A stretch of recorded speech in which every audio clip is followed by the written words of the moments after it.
Good afternoon, everyone. Kalla here. Welcome to my live stream. Glad you could make it today. So today, we'll be diving into the next entry in a series that is near and dear to my heart. Nina Aquila, Legal Eagle. This is Chapter 4, Secret Feathers. For anyone who doesn't know Nail, this is a game that is very much inspired by the likes of Ace Attorney, and each entry is themed to basically a different genre of anime. So, we've had card games, we've had racing, here we are with magical girls.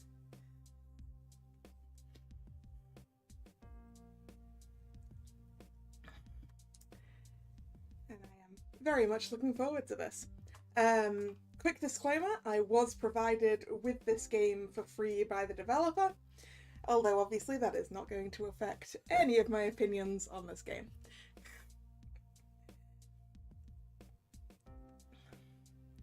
So yeah, I think that about covers it.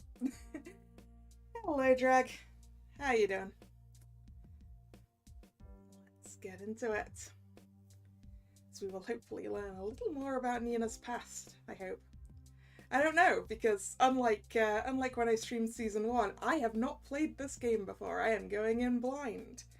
I didn't join in the beta testing as much as I really, really wanted to.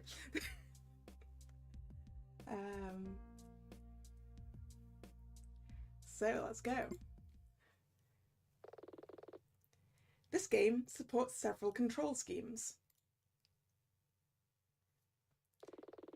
These are the default controls.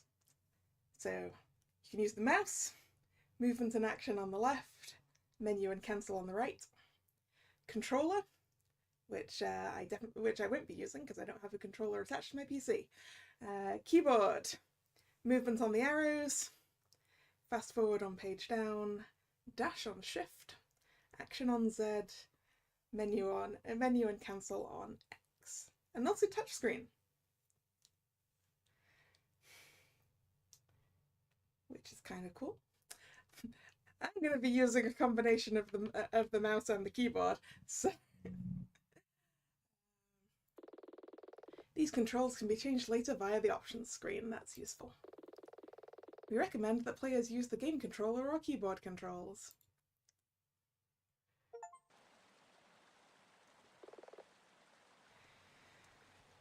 Happy birthday, Frank.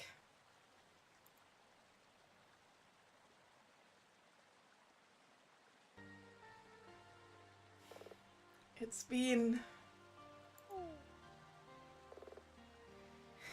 hard.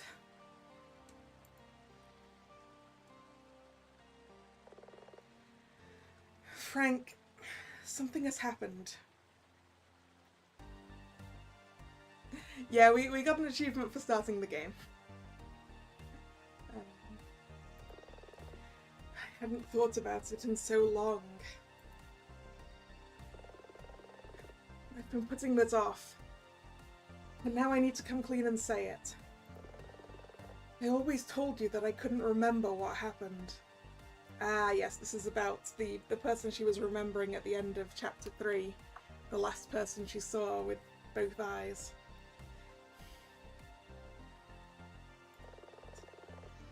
I told the same thing to all the shrinks and counselors, too. A couple of months back, I saw someone. I don't even know why I'm telling you this. I'm talking to a headstone.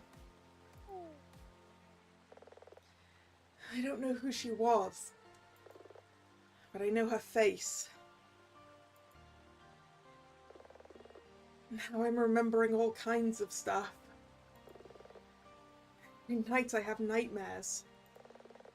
But it's starting to make sense. My memories were all a jumble, like a song filled with off-key notes. Seeing her face knocked something loose. And now the notes are in tune. It's just... It's a song I don't want to hear again. And I feel guilty. I just want to miss them, and for it not to hurt. Like normal people. How are you supposed to cherish someone's memory when that memory causes you actual physical pain?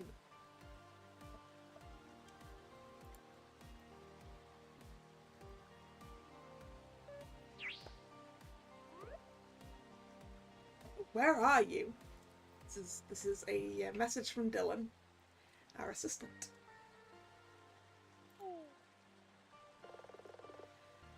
Looks like I'd better get back to the office. Great talk, Frank. See you next month. Love you, Sarah.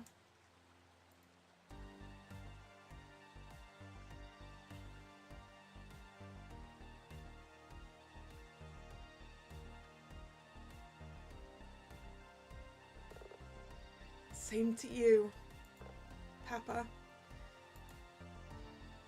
Mama.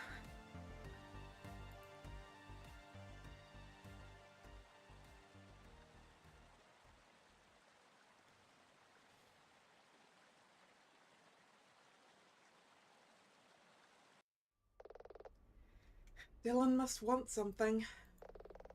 I should head up to the office.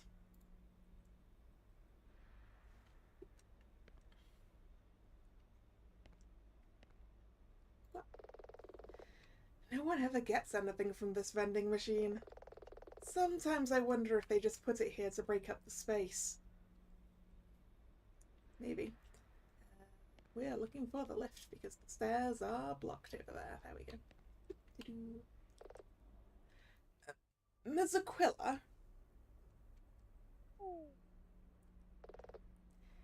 Yes, Mrs. Holloway? Oh, good. I caught you. You say that as though you haven't been watching the elevator like a hawk. Can I help you? What are you going to do about the notice? Excuse me? It's disgraceful.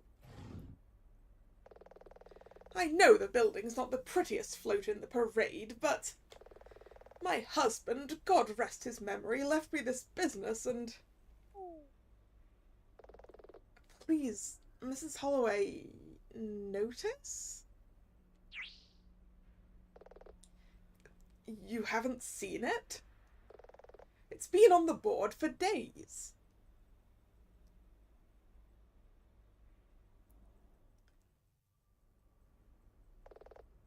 There, the pink one.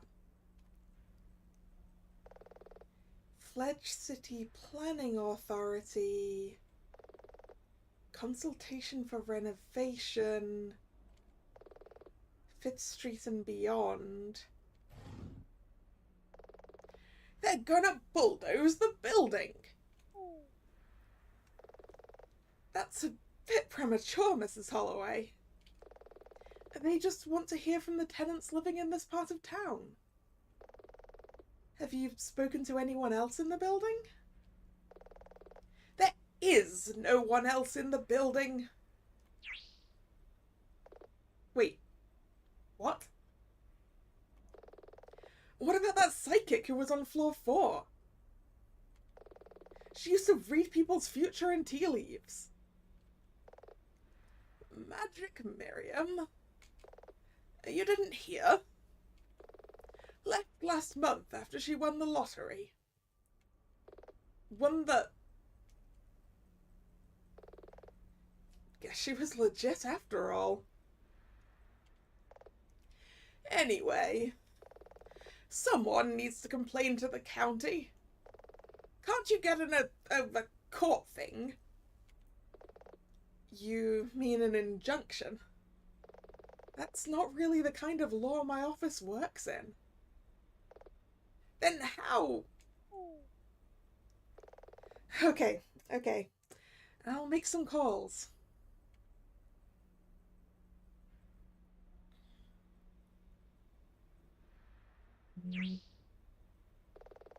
Oh, there was one more thing. That northern biker's been around again. Mrs. Holloway, I've told you before.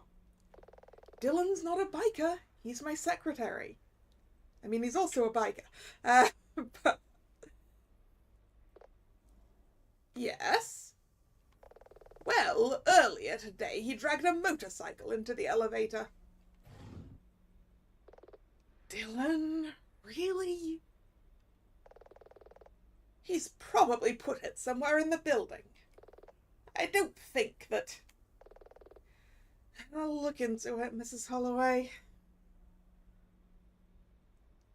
How do you manage that? What, getting a motorcycle into an elevator? It looks like a fairly large elevator.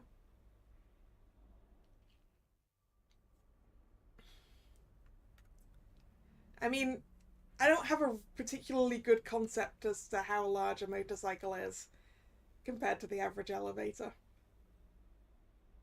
But compared to the average person and comparing the size of that elevator to the people here, then I think you could fit it in there, right?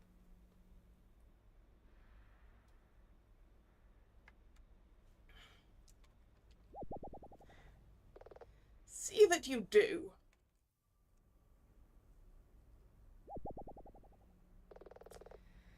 Sounds like I need to talk to Dylan. I should take the elevator up to the office. Is there anything else up on... It looks like there's a lot of notices on the notice board. Boop. Bunch of old notices. Yeah, okay. Nothing interesting. Got it. Boop.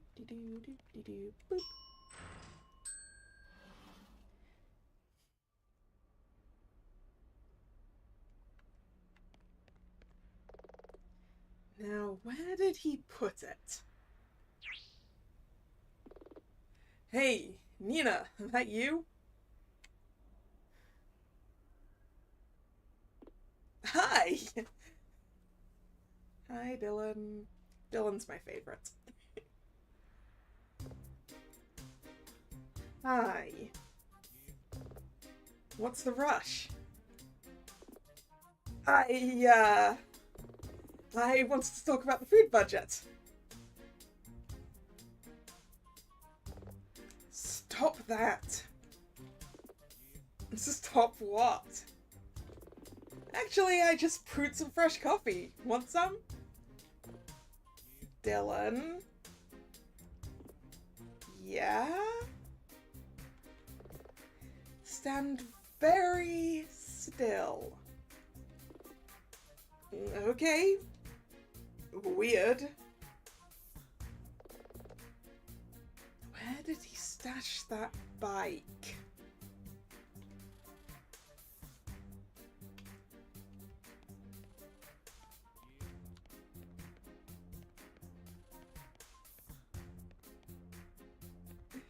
Not at the stairs. We're on the top floor, so this goes to the roof. There's super asked us not to go up there. So, unless he's stashed it on the roof. Ah, there it is!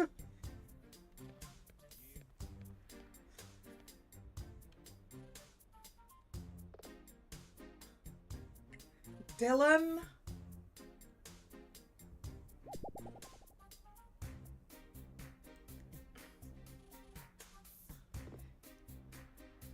Yes?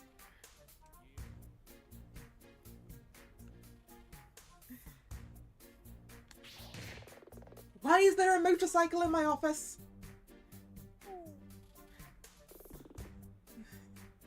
Is that how we're gonna do this?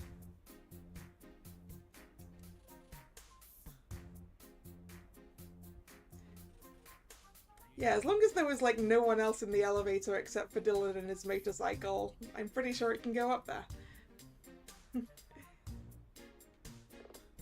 Do what? The lot where I've been keeping my bike got repossessed. It's being turned into condos. It stinks of motor oil. Do you know what the super will say if she sees it? It's just temporary. Until I find another place.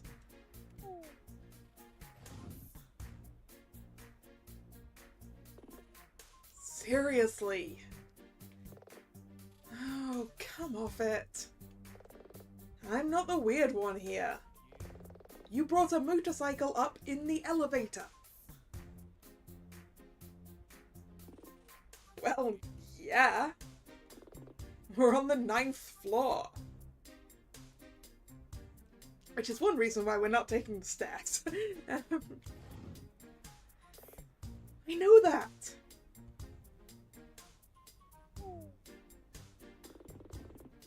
You'd think you'd be able to cut me some slack. You have no idea how much I do around this place. Evidently, seeing as you managed to smuggle a motorcycle up here without me noticing. I do one thing without asking. One! You do plenty more than that. You keep leaving the peanut butter out of the fridge. It gets hard if you leave it in there. Plus, you sleep here several days a week. I'm couch surfing right now and I can't always sleep at Terry's. You deleted all my shows off the DVR. Meanwhile, this morning alone, I restocked the vending machine. I mopped the kitchen and bathroom floors. I treated the leather on all the couches. You have to treat those? Yes! I even went down to the lobby to pick up the mail because they called up via the intercom. Did you order a new chair or something? No, it's been sent to the wrong address. I just put it there until I found a moment to deal with it. The building's had many prior tenants, so we get misdirected mail all the time. Something you would have known if you were here this morning. Office hours started at 9, something you remind anyone who turns up early.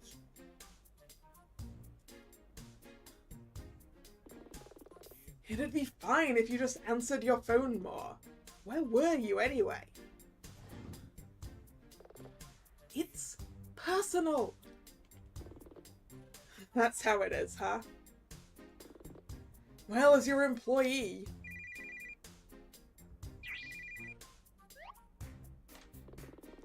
Hello, Aquila Defense and Law. Can I help you? Got it. Nina, I'll put them through to the phone on your desk. Alright. Let's go pick up the phone. Boop. Nina, it's Hank Castle on the line. Remember him? Roster Eraser, Ace of Hearts? Yep, I remember him. Yep, I know who he is. Put him through. Nina! How's my favorite lawyer? Defense attorney. Great! Remember back when you won my case? I told you if there was anything else I could do for you, I'd be in touch. I don't actually remember that. Yeah, sorry, Nina. It was at karaoke after you left. I think you went to see Anya? Anya being Nina's mentor, who is currently in prison. And we're still trying to work out how to get her out of that.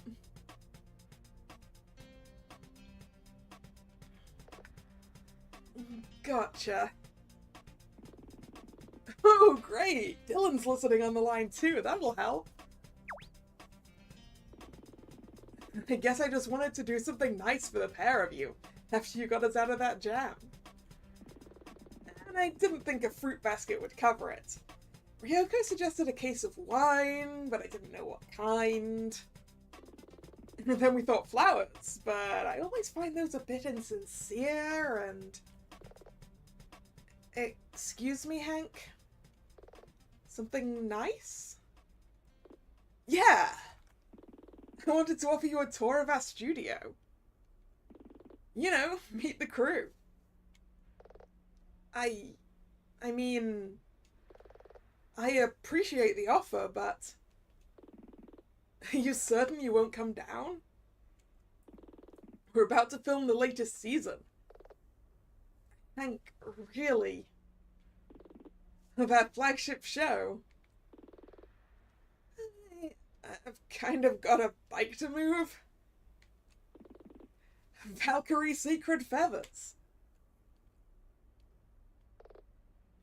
Valkyrie Sacred Feathers.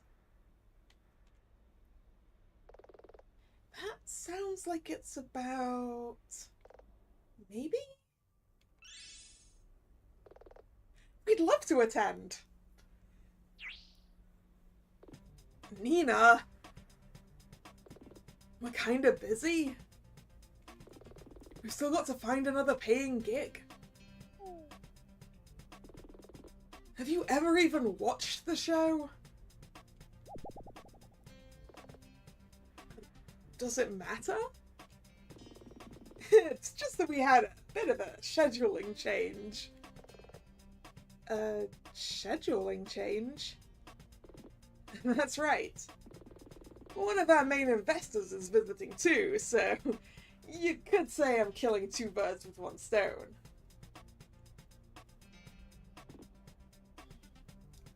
Nina, it's just one day. One day that we're not being paid. I could always go alone if it rankles you this much.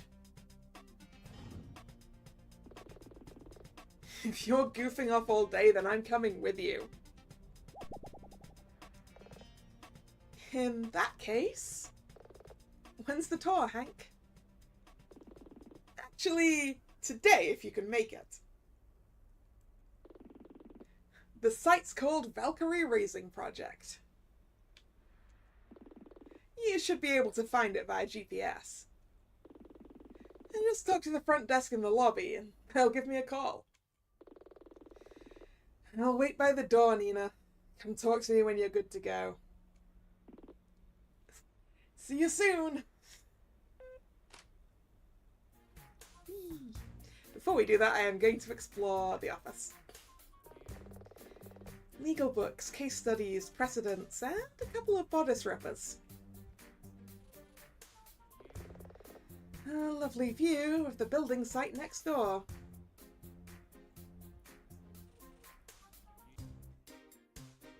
Yeah, there is a show called Magical Girl Raising Project, isn't there? Yeah, gonna find a lot of references in this game, Drag.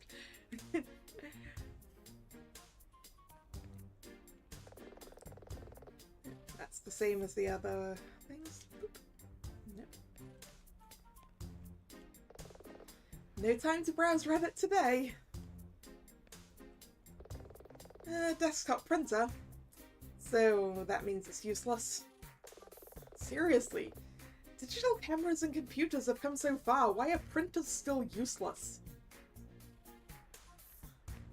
It's because they can smell fear, Nina. What were you expecting? A great ball? Yes!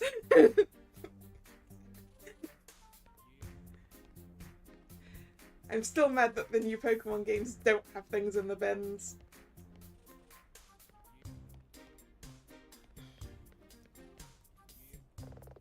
I don't need to pee.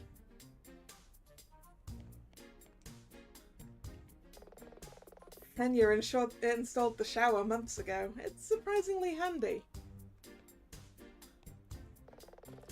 Dylan has this place sparkling. I can almost see my face in this basin. These were the only place I could stash all of my clothes.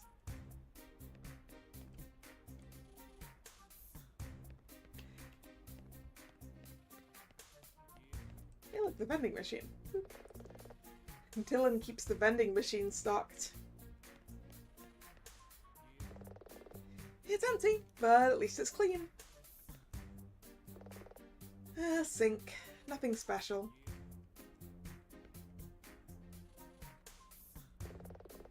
We don't need to cook anything right now. Alright. Wow, look at that box. Apparently this is a misdirected package. We'd probably have to take it back to the post office. Why do we need a vending machine in our own office?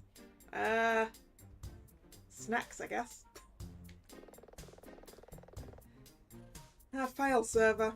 It was left over from the previous tenant of this office. We just keep using it.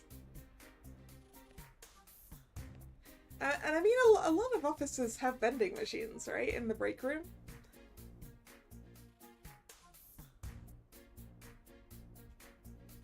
I actually don't know if that's true. I've only ever worked one place that had a vending machine in the break room.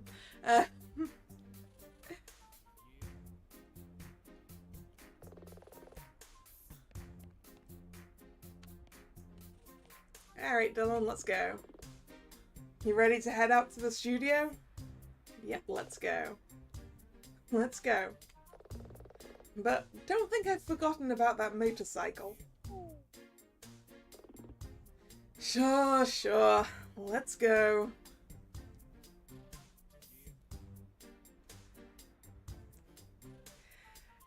I mean, we get clients. Sometimes. Occasionally.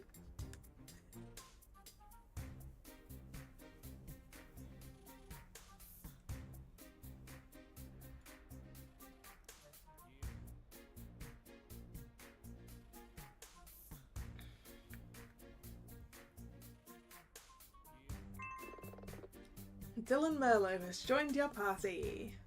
Eee. Now he's following us.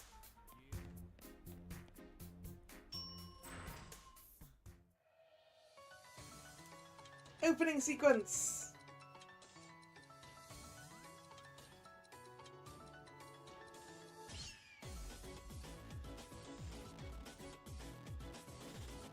Oh, it's not... The opening sequence doesn't show on stream. Oh well.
I will say the opening sequence did show up for me, it just didn't come through to the stream for some reason. Tuesday, March 3rd, 11:04 AM, Pledge City, Day 0. Oh, what in the world? Yeah, there's a whole lot of construction going on.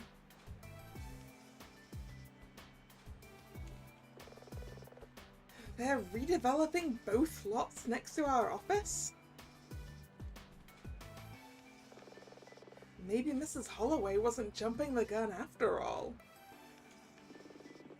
Do you know where the TV studio is? Just a sec. Looks like it's in the middle of town. The GPS shows it as an exclamation mark icon.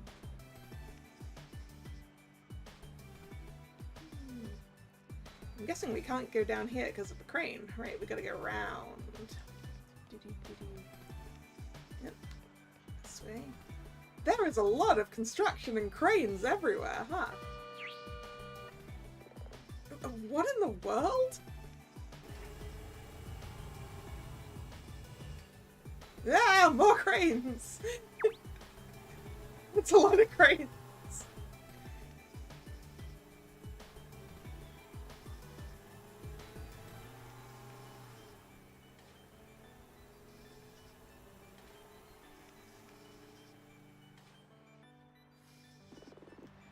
Wow, is it that time already?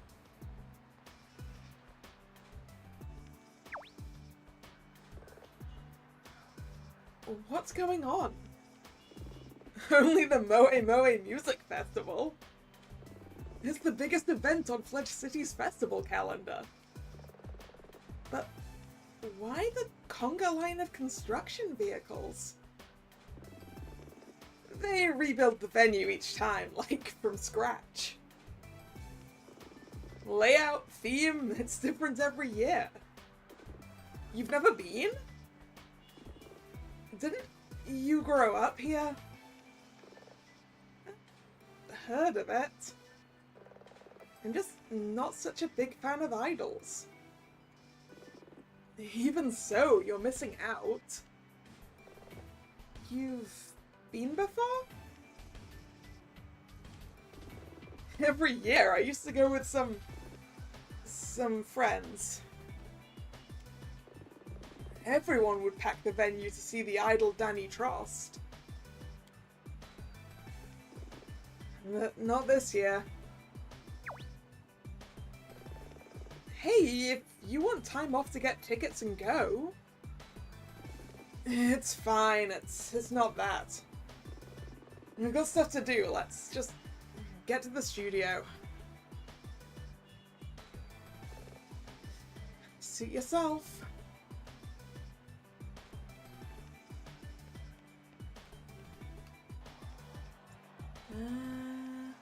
Further down. I can hear some commotion. Yeah, that is a lot of people with signs. No more construction! Stop pricing us out! Save our streets! Looks like some kind of protest?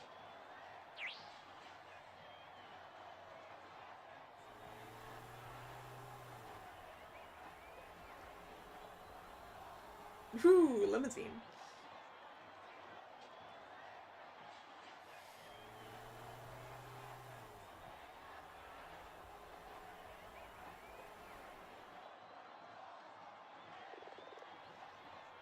That limo dropped someone off.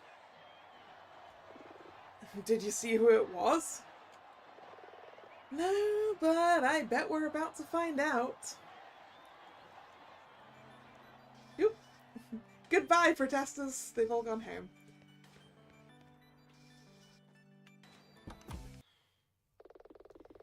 Tuesday, March 3rd, 11:32 a.m.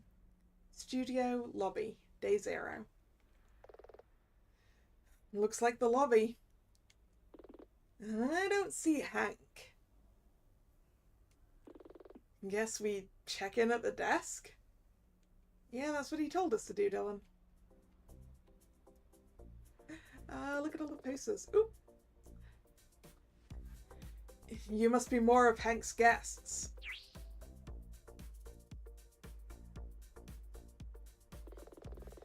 Come over and talk to me, and I can process you. Process?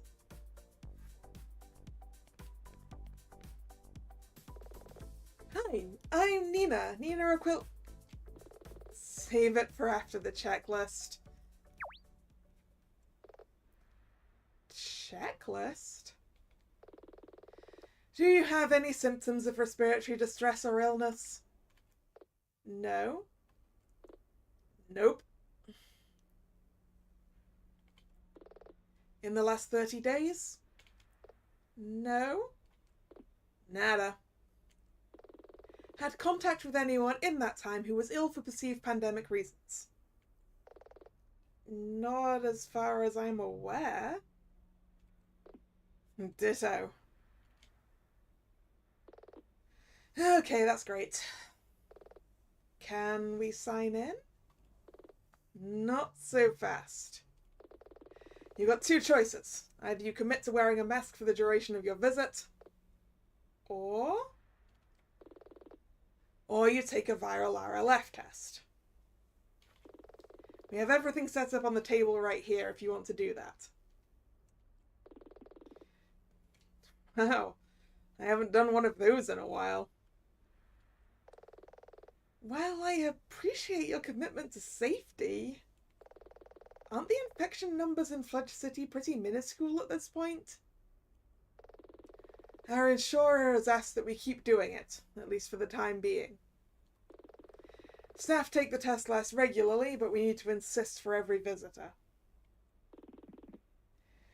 You can probably blame me for that. I'm not sure how you could really be... Can we move this along? It's fine. I'll take the test. Yeah. Pass me the swabber.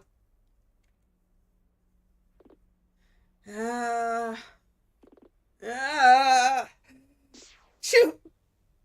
Uh-oh, Dylan.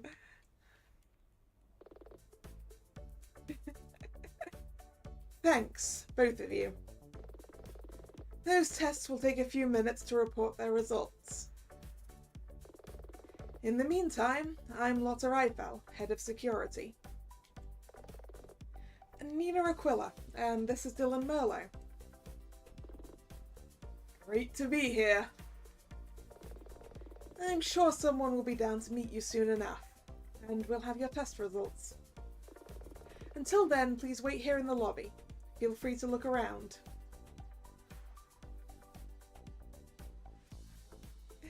I like the little moving security camera over on the right. Alright, let's look around. So, are these CCTV? Looks to be a display for security cameras. I guess the studio has a lot of valuable equipment.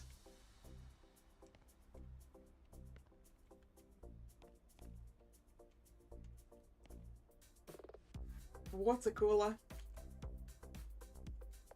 A vending machine.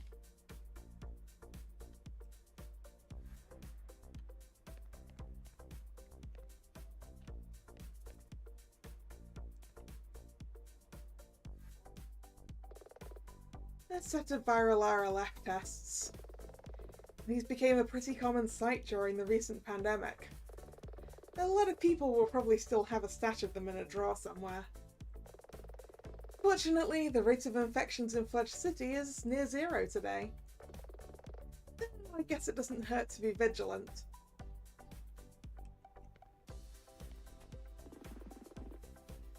Not quite sure how much longer we have to wait here. Someone will be along just as soon as they can, Mr. Lucas.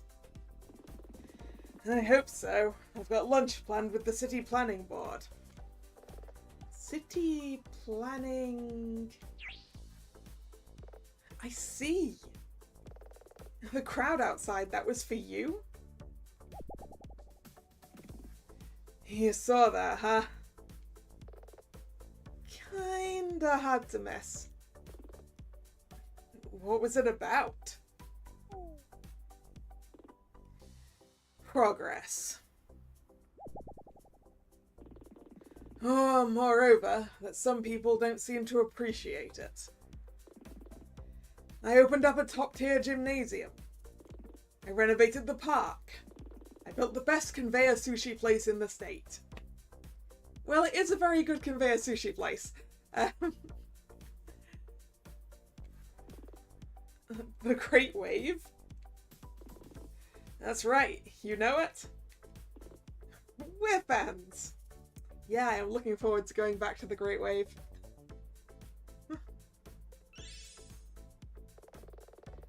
The people were shouting like you were going to bulldoze their homes. Modernize, modernize. It's an upheaval, but the new neighborhood will be fantastic. I just need to foreclose on 5 more residential units to change the street layout. You sound like you want to buy the whole city. If only it were that simple. He seems unnervingly sure of himself. What brings you here? Excuse me? You know, here, the studio. I see. Valkyrie Raising Project, i.e. this entire business, is part of my company's media arm. Oh no, another billionaire? Please be, well, normal. We funded the renovation of this studio as part of bringing jobs to this part of town. So, you're Hank's boss? In a manner of speaking. Which is why I'm growing concerned about waiting for this long. Just a sec.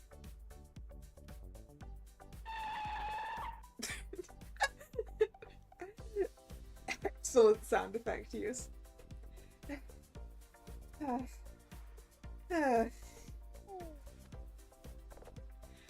Mr. Lucas.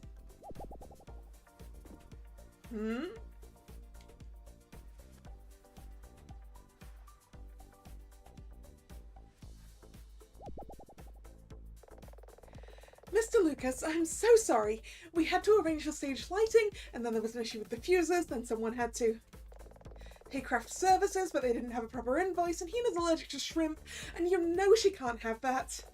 But they got the order wrong, and then you were here, and I had to come through, but I couldn't tear Hank away from his work. And shooting's about to start, and I've only just finished the shooting schedule. Maybe we should rescue her before she fires herself. She sounds overworked. And then I need to... Hey, slow down. Keep going like that and you're going to be banging off the walls. Devona, wasn't it? That's right. Devona Fairchild, at your service. Hi, I don't think we've met. I'm Nina Aquila, and this is my assistant, Dylan Merlo. Hey. Oh! I'm so sorry about just now. The shooting day and everything, I'm having a bit of a meltdown.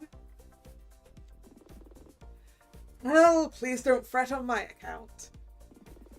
I might own the studio, but really, I'm just here for the tour.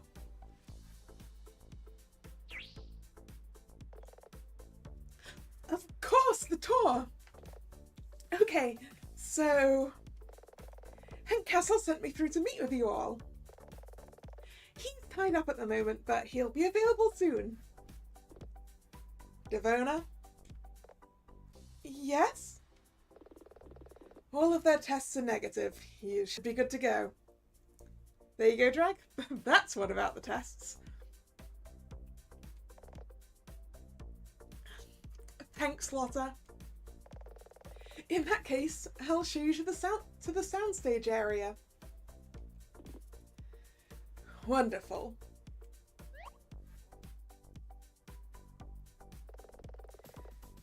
I've never noticed the studio in this part of town before. How long has it been operating? The studio's been here for around 5 years. In that time, we filmed 4 seasons of our flagship show, Valkyrie Sacred Feathers.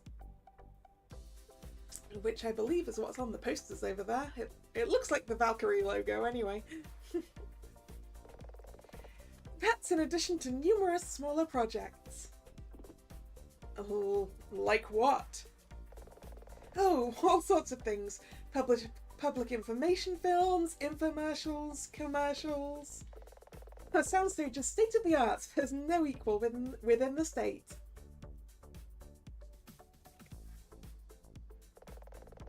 On this wall, we've a lineup of artwork from Valkyrie.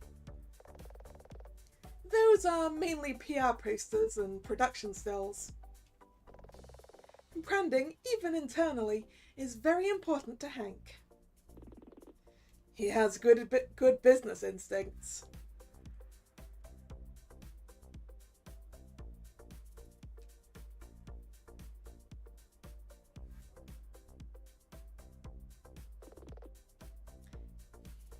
Ooh, a sign. Studio ahead, wardrobe to the left, hair and makeup also to the left, and locker room also to the left.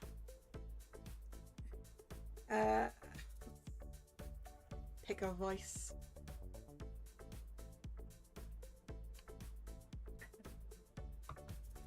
Is that someone out there? I could really use some help. Apologies all. Maxie, I'm in the middle of a VIP tour. I really just need another pair of hands. Not the time. I could always, if it would help move things along. Oh, would you? She's in the room at the end of the corridor.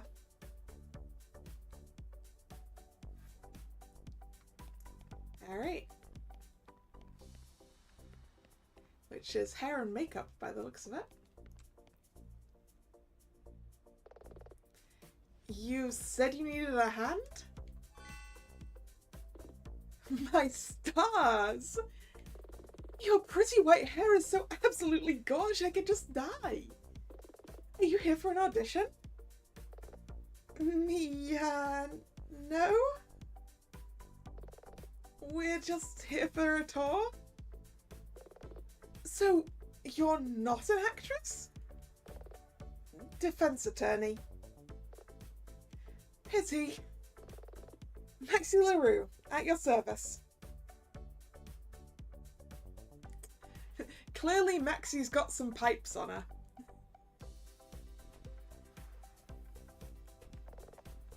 Hey, Maxie? Aren't we in the middle of something? Of course. Darling. Who? Me? My wonderful moon princess. Who else would I mean? I'm kinda standing right here. My hands are full. I'm just saying, I could be a moon princess if I wanted. I'm sure you could, Dylan. Be a dear and get me that red hairdryer. The one with the longer handle. Of course. That would be the one at the bottom here. Gained item. Red hairdryer. Fabulous, darling. Relinquished item. Red hairdryer. Now, magic time.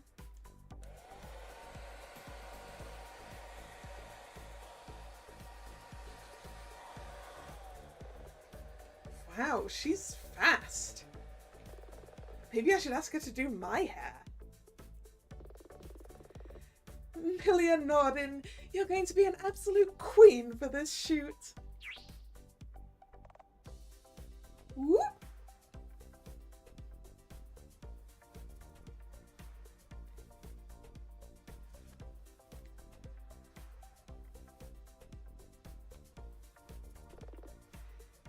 You too, Stana. Ooh. You've never let us down yet, Maxie. Gotta say, this is a lovely salon. Not just lovely, darling. This little room is my empire, my sanctuary, my forge. A forge with a view looking out there. When we opened, this building was a former industrial unit. The windows are actually why this room called out to me. The trailer yard isn't exactly a vista, but the natural light helps a great deal while doing makeup. Though I must say, it catches your hair wonderfully, darling. About that. You miss all the shots you don't take. Any chance of a cut and blow dry? Both of you, friends of Hank's? That's right. Unfortunately, I'm busy at this moment. I had my hands full with one queen, not sure I could manage two. But if you come back later, darling, I'll give you an experience you won't forget. Oh, and I'll do your hair. Oh. See? You are terrible. I know. Miss Aquila, are you good to carry on with the tour? Your carriage awaits. Oh, and be nice to Devona if you can. I don't know if you've noticed, but she stresses out easily. It's come up. Ta-ta now. I wanna go talk to this pink owl. Ooh.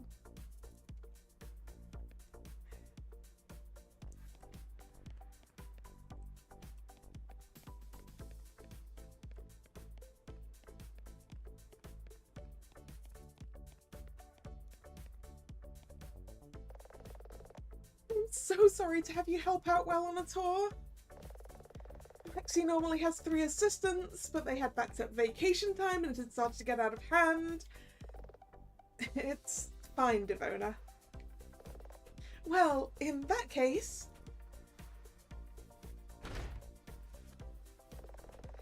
follow me through here, and you can see where the real magic happens.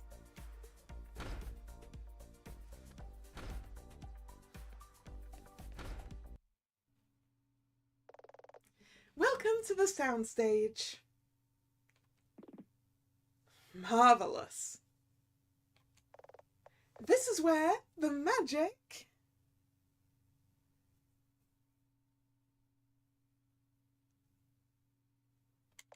happens.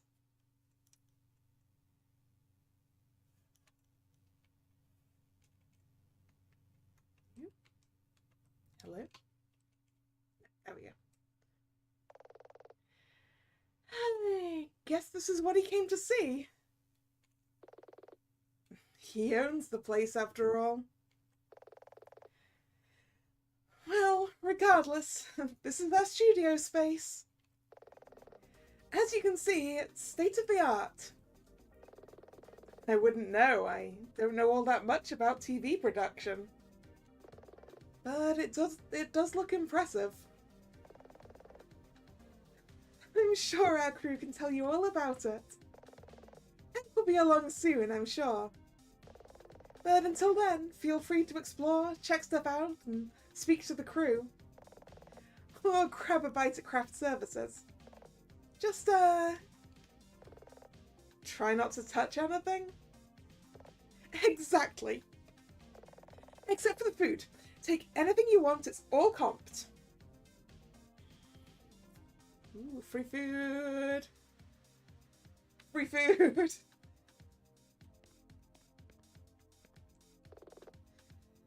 The fruit looks great. There's fruit there too. What's got down here? Food. It looks like the studio feeds the staff pretty well. Hello. This fruit is amazing. You want to touch everything. Yeah, me too.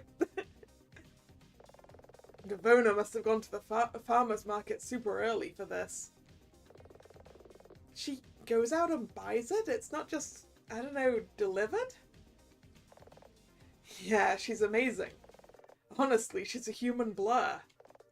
Oh, manners. It's great to meet you. I'm Jenna Stamp, HR and Legal. Another attorney? Another... Wait. You must be Nina Aquila and Dylan Merlot. He told me all about you. You represented him during the recent trial. That's us. But if you're a lawyer, why did Hank...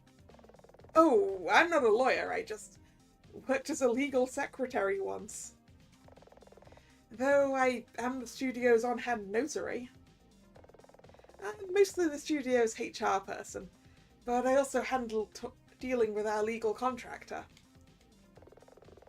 So you just jumped over to the other side of the desk? Precisely. Anyway, feel free to grab whatever you want from the tables. It's all paid for.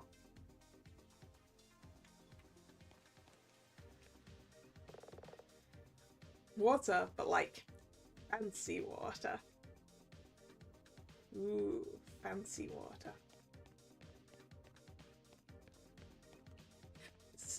Is this a dark room or something? The light is red, so maybe. You must be Hank's guests. That's right.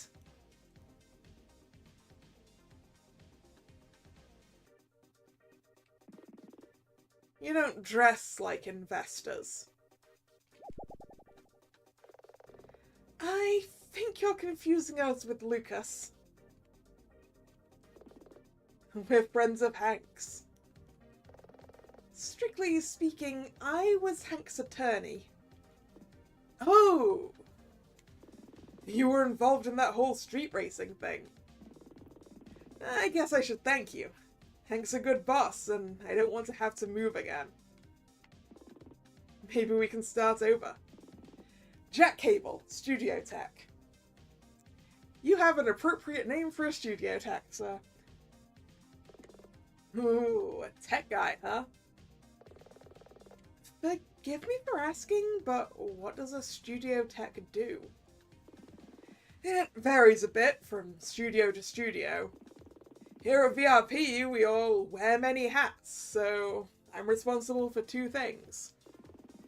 During filming, I handle the remote control of all the cameras and lights here from this room. I also deal with the actual recording of footage. Outside of that, I liaise with the contractors to edit the episodes. Sounds pretty vital. Do you add in the special effects too? Oh, no, that's Kat's area. Unfortunately, she's not here today, so you won't get to see her work.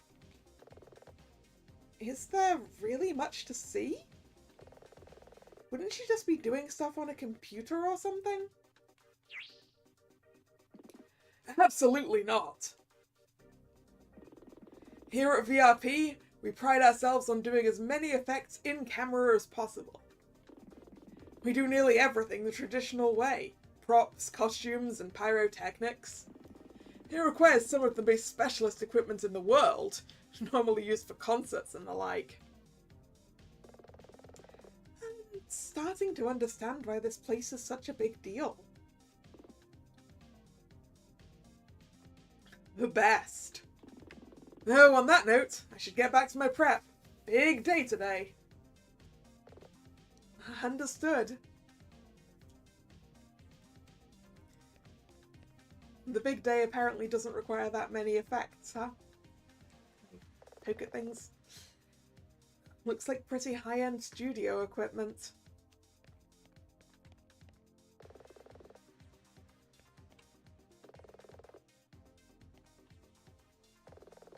Some sort of gossip magazine? It talks about Milia Nordin and Janus Duo being Fledge City's sweethearts. Like the city's most prominent celebrity power couple. These two lovebirds, still very much in love. Who even reads this crap? Gained item, Fledge City magazine. Well, I guess we'll be needing that later. Who are you? Stop! Why? Is something wrong? Are those Cuban heels and biker boots? Our shoes? I guess. Why? Just stand there. Okay. Both of you. Walk back and forth a bit. Like this?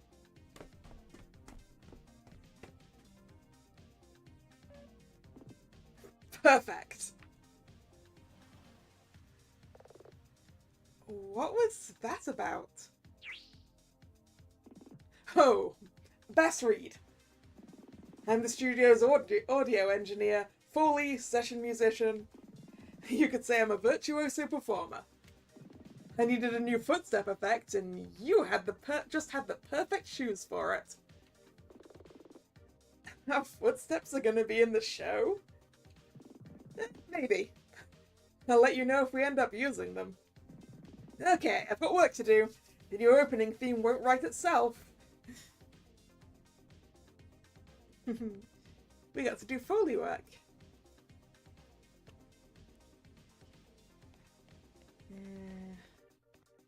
Can I poke at this computer? Poke. Judging by what's on screen, this appears to be the lighting workstation. Probably why there's so many lights around here. Look at all the lights that I can't interact with. Hello. Okay. 5500 Kelvin. Maybe we shouldn't...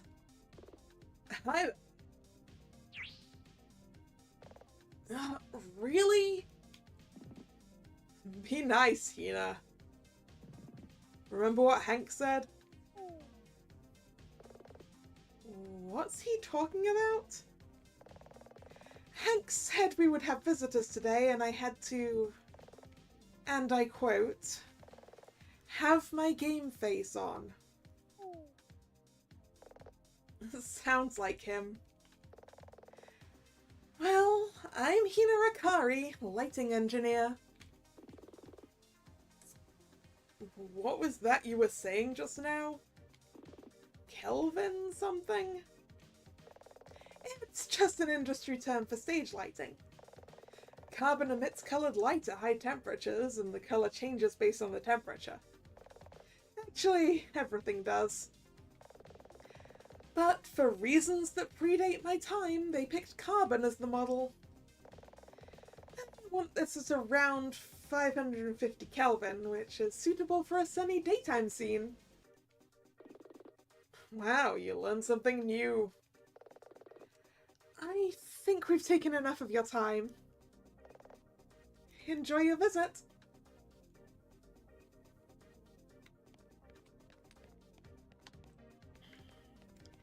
Okay, next.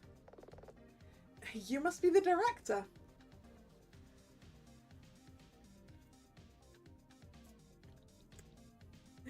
I said 550, didn't I, rather than 5500. Whoops, sorry.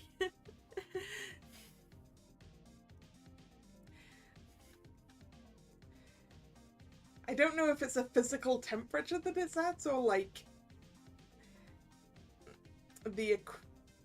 that it's the equivalent color of carbon at that. I don't know anything about studio lighting.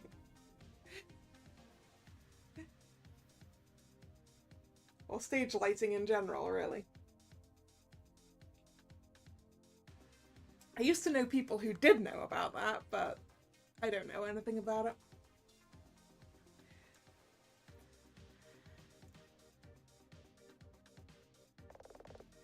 You get that from the chair?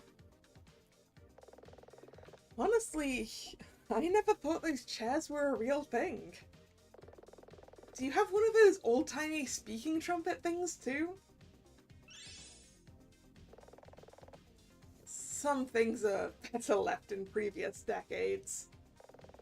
Though I might use a megaphone if I'm working outside. I see. You're not TV people, are you? TV people? No, I'm a defense attorney.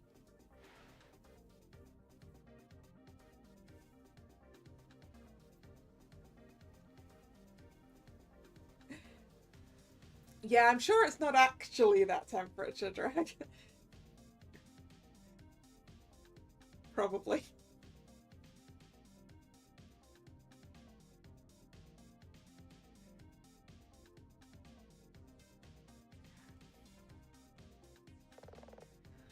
Oh, you're Hank's friends. Well, pleased to meet you. I'm Sarah Hector. Would you like a copy of the shooting script notes? It'll give you some idea of what we're shooting today. That sounds useful. Gained item, shooting schedule. It's a shame, though. What is? Today's all about establishing shots and some dialogue. Those won't need any special effects, so you won't get to see some of the more spectacular stuff. Aw, man. I'm sure we'll manage.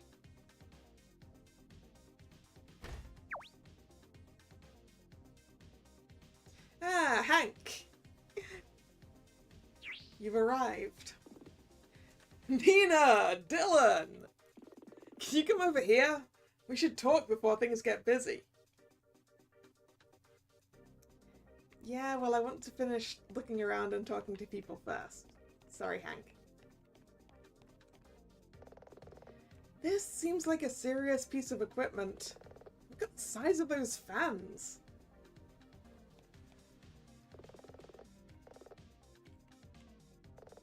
This is all the same bits. Okay. Microphone. Marvelous. Simply marvelous. He seems to be lost in thought.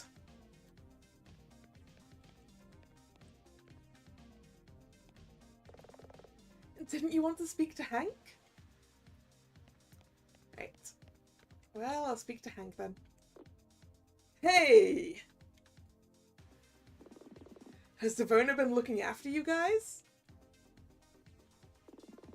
Did she keep it together in front of Mr. Lucas? Yeah? I mean, I think so. Great. Hank!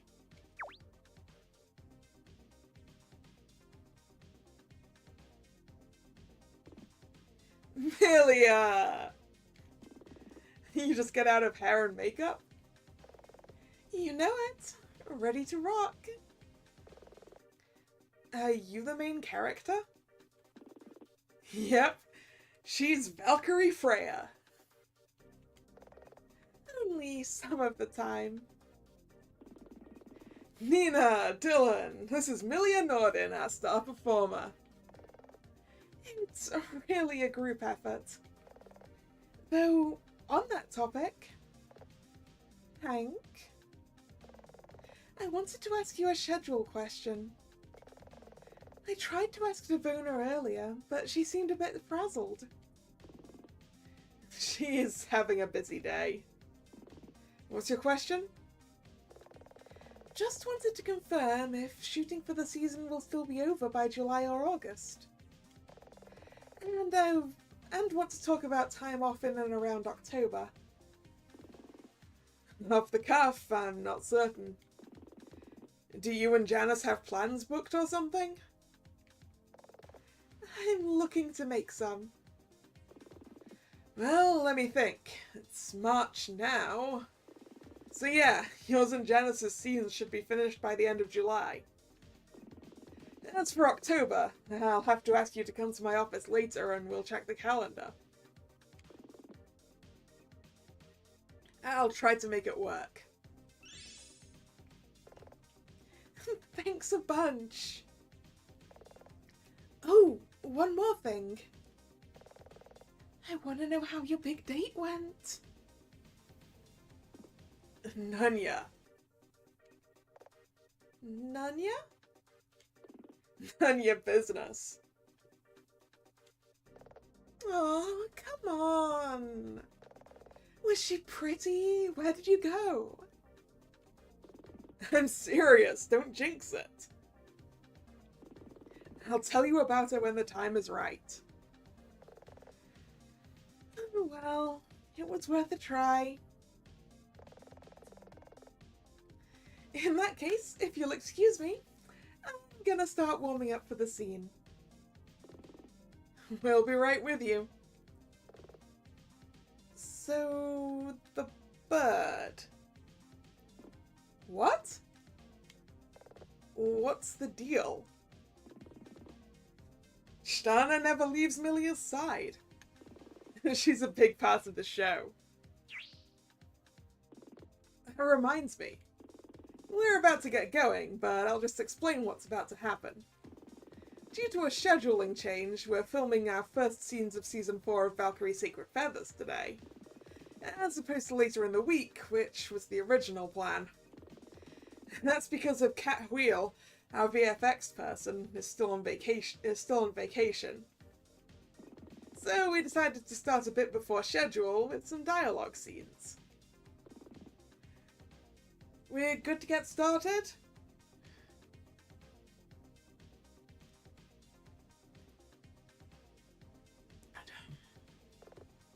Who's that? Only Janice Duo, our male lead. We're almost ready, so one last thing. When we get going, I'll ask both of you and Mr. Lucas to watch the first scene from the monitor room. Aw, what? I was hoping to watch live from the sidelines. You'll get your chance. We're filming a bunch of scenes today, so we'll do a couple with no strangers in the room, to let Milia and Janice get back into their groove. Then we can come out and watch? You betcha.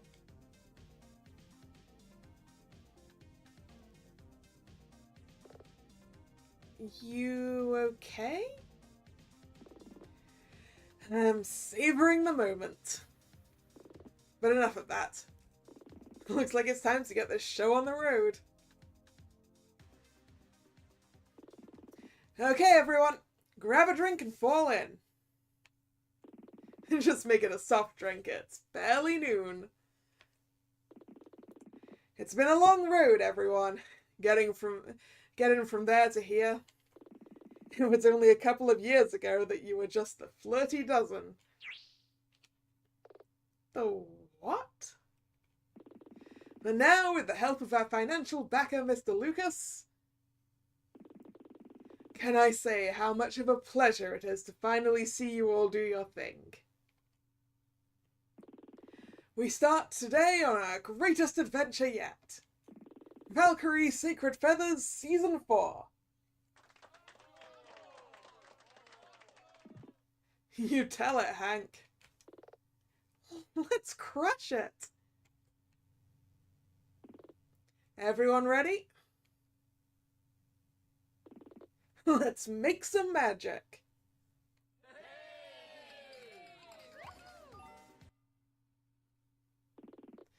Okay, everyone. Positions.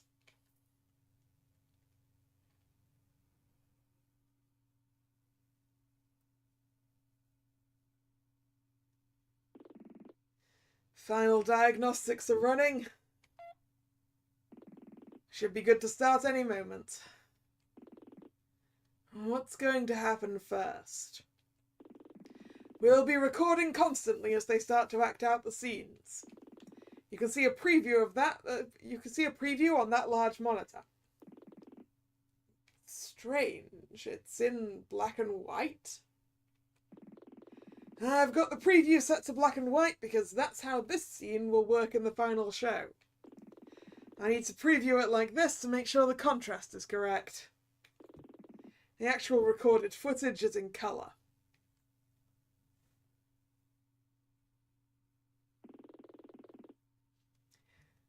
Jack, get on the intercom and tell Sarah the floor's hers.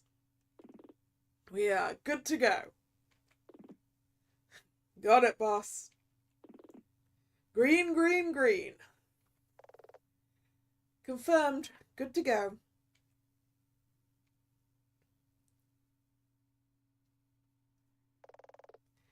Okay, Milia, in your own time. But I can't. I can't leave. It's just a trip. Like a vacation. One that you desperately need, that we desperately need. The All-Father granted me my powers. To protect the city, I know. What if Malfara comes back? It's been months since we last heard anything from the Queen of Despair. And you deserve a vacation. But I can't. I can't just...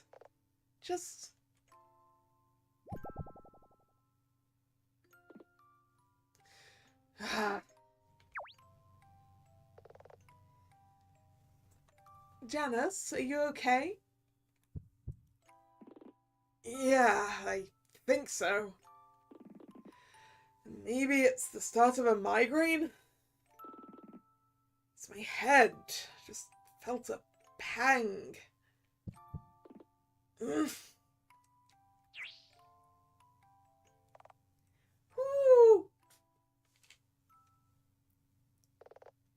Are you certain? Woo!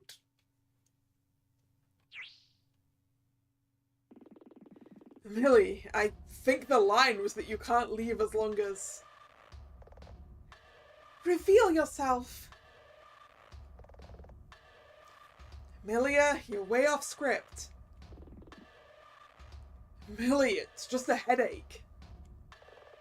Don't Millie me. I'll give you this one chance. Do you mean to harm these people? Then I'll take that as your answer. Get back, everyone. By the sacred feather! Valkyrie! Transform!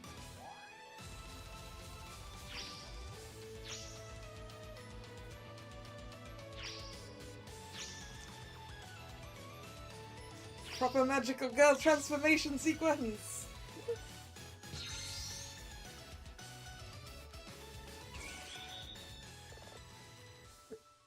I can't see. It must have been that light. My vision's dazzled. Same here. Everyone stay where you are. It'll pass in a sec. Vile creature. Vile creature, I don't know what's going on here, but I won't let you harm these people.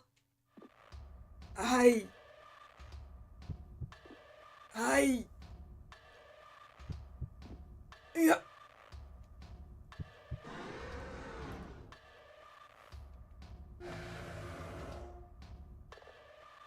I knew it. Begone, foul fiend! Valkyrie Inferno! Oops.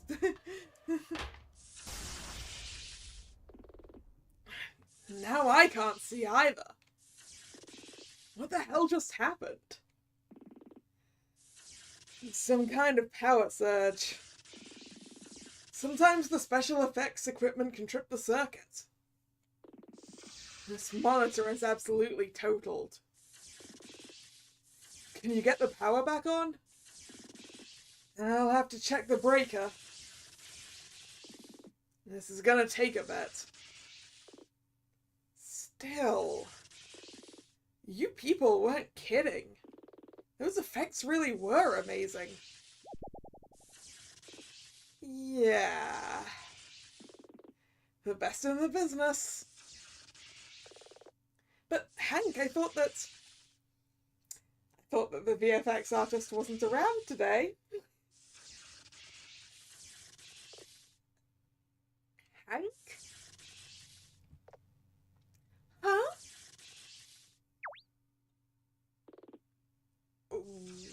Where did he go?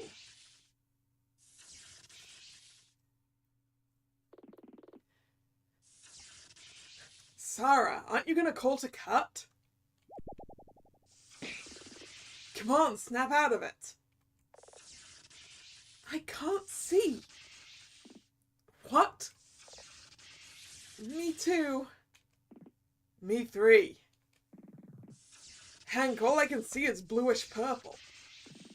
It's like someone set off a signal flare. Everyone, sound off. Hina, Bass, Hank, Sarah.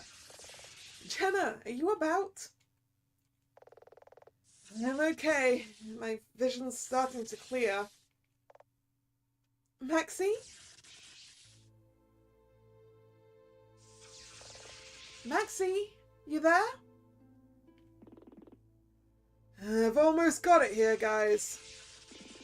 Just hang on another minute. Maxie?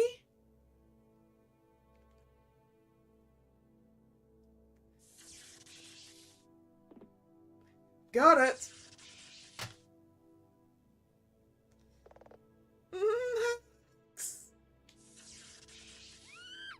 Uh-oh. Devona, what's wrong? What? Woot. What the? Good God. Someone call an ambulance. Jack, can you take care of that? I'll call Lotta at the front desk. Hold on, Maxie. We'll get help. Hank, she's unresponsive, but at least she's breathing. Tell that to Jack. Max. What's all the commotion about?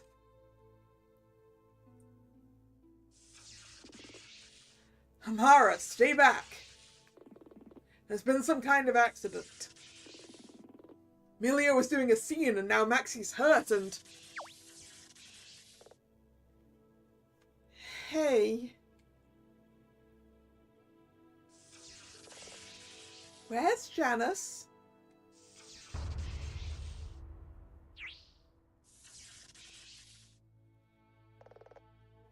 What happened to him? I couldn't see. Hank. Maxie's injuries. They look like really intense burns. Could Janice have been... Ooh. Yes, 2 magical girls, dragon. 2 Valkyries.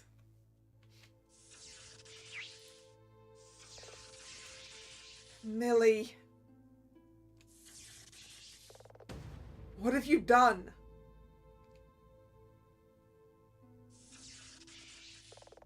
But he wasn't...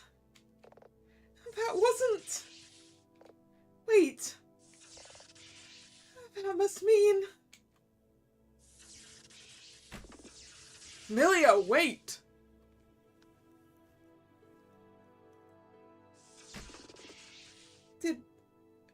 Did Milia really just... I mean, we saw it on the monitor. Don't jump to conclusions. Then how do you explain all of this? Stay here. Why? What are you gonna do? Advise.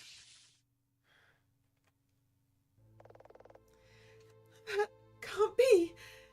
It just can't. Milia, stop.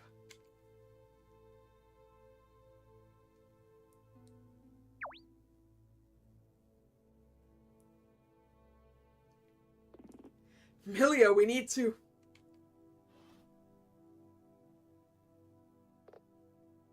Hank? I hate to be the one to say this, but what you choose to do in the next few minutes could be absolutely critical. Where's Milia? Say, where's Milia? Where did she go? He's really gone. Oot. Oop. Comet. Follow her. Oot.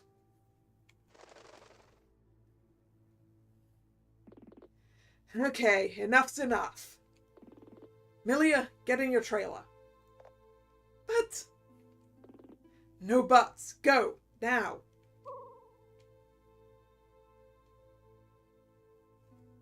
Yes, it must have been Janice's trailer she was checking.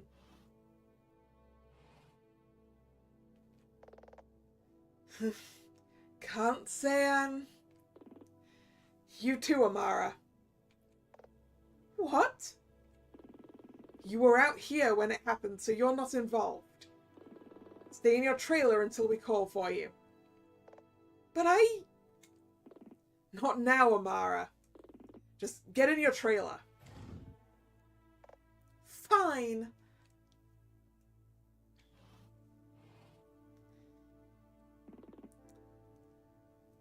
Has anyone seen Lotta? Right here, boss. Did you call an ambulance for Maxie? It's on its way. Great. In that case, I've got one more job for you.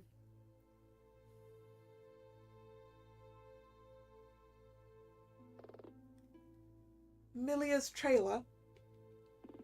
She's inside. Then what's the job? Let me be absolutely clear. This door doesn't open. She doesn't leave.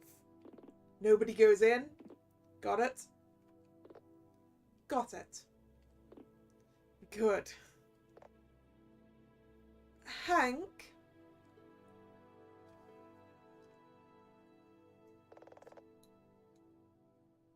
People are getting restless. Well, except Devona. Is she okay? Bass thinks she's in shock. She can't seem to stop saying Maxie over and over. What do we do? Hank! I didn't want to spell it out, but your studio may now be a murder scene. I understood what you meant earlier, Nina. Sarah, tell everyone in the studio that no one's allowed to leave, and that they should try as best they can to stay where they are. I'm going to call the police. Tuesday, March 3rd, 6:54 p.m. Studio, 2nd floor offices, day 0. Devona is stressing out by the looks of it. Oh god! Oh god! I hear voices. We're gonna have to make some sort of statement. Start drafting up the copy, but I don't know how best to wordsmith it. And what do we say happened? I mean, I just don't know if we should be forthcoming or keep key details for the police. And how... Hold your horses. But we saw... I don't believe it. I won't believe it. Hank. It's obvious you care deeply about your staff. It's commendable, but Milia wouldn't do this sort of thing deliberately. It isn't in her nature. You know her better than I. As best as I can classify this would be an industrial accident. I want you to know I take full responsibility for what has happened. I appreciate that. But really, both of you, try to calm down. The immediate situation is over. The police are here, taking depositions from everyone. In my office! It's such a mess. I wish I'd had a few minutes to spruce up. I'm sure they've taken statements in worse places, Dee. Yeah, probably. Regardless, you've done everything by the book. And as for the studio, I always considered it a long-term investment. That Lucas guy. I didn't expect it, but he sounds like a pretty good boss. Oh, looks like Dylan's finished.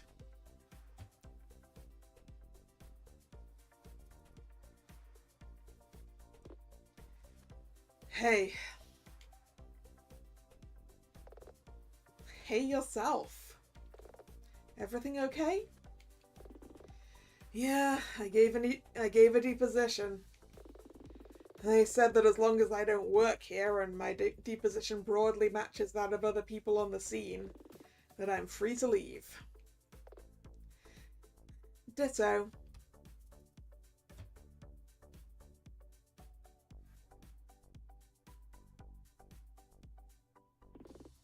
So we're going? No. I want to talk to Hank. Why? You know why. Oh, come on. No more billionaires, no more divas. And besides, you were a witness to the crime. Incident. Happening. Event. I'm new to all this, but I've been reading the legal precedent files you keep in the office. It's irregular for you to represent under those circumstances.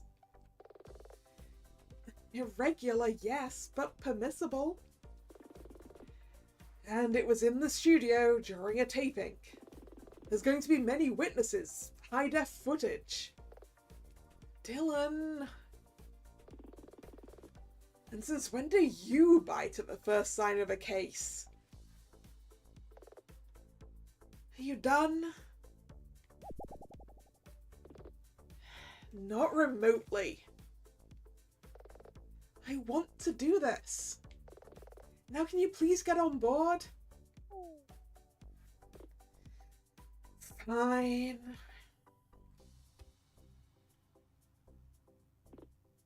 Nina! You're still here? I wanna see what this is. I think someone meant to throw this in the trash. What is it? A ticket stub from the movie theatre over at the entertainment district. Along with a receipt. Gained item, movie stub and sushi receipt. We should actually be having a look at some of the evidence we've got. So I haven't done that yet. We have Nina's ID card. Whoop.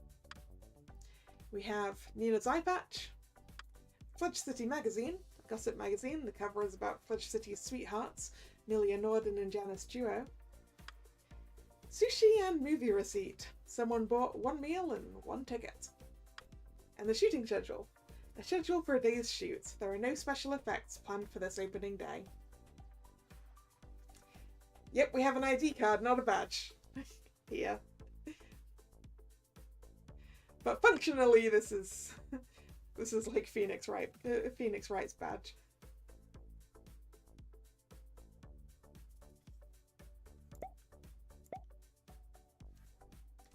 At Actually, while I've got the menu open, I am going to save. Water cooler. A water cooler, but there are no cups nearby. What's this? Controls for the floor's AC. Do I already know what you're going to ask? I mean, can we present our ID card to people? Yes!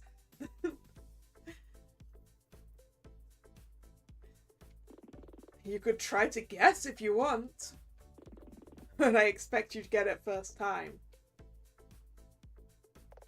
With everything going on, I must have left my phone in Hank's office. Nina, the police haven't made a decision when I last spoke to them. But I'm pretty sure Milia's going to need a lawyer before this is over. I'll do it. I'm aware it's a big thing to ask, and... Wait, what? I said I'll do it. Formally, Milia will need to make that request herself. But I accept, in principle. My organisation will pay you handsomely for your time also. Hey, look, we're getting paid. See, Dylan, we've got a paying job. Just itemize all your expenses. Oh, I'll be keeping a close eye on the books.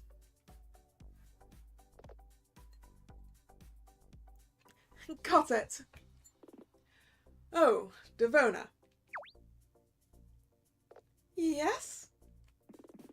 My driver is coming to pick me up. In that case, let me show you to the lobby.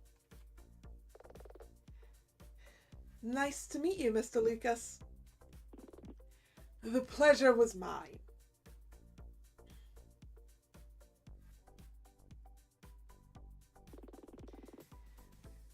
The police had sequestered Milia and her trailer. I'll meet you there.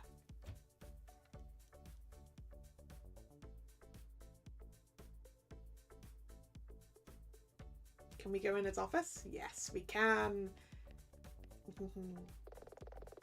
A bookshelf. Most of the books seem to be about media production.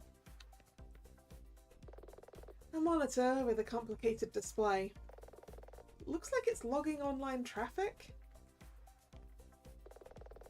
What looks to be Hank's laptop. Oop. That's a typo. It's turned on, but sitting at the login screen.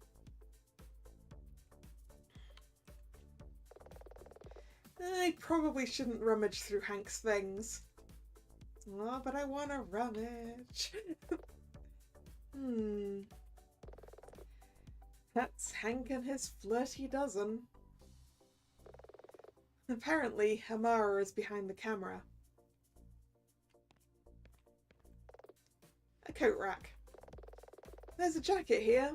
Got to assume it belongs to Hank.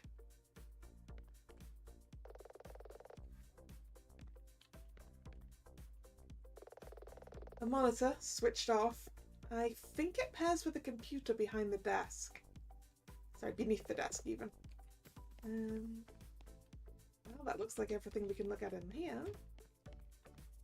Now for the office next door. Wow, this office is a real mess. Nostalgic. Yep, because Nina's office used to look a bit more like this. Thank you, Dylan.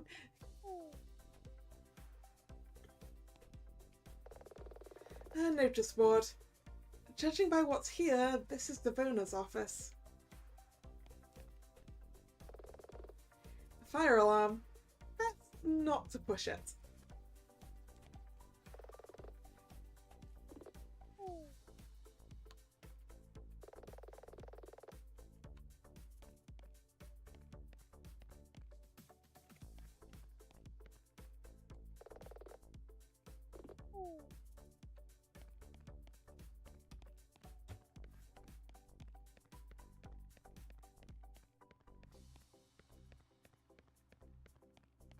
On we go. What the hell are you doing? We have our orders, sir. Oh, come off it!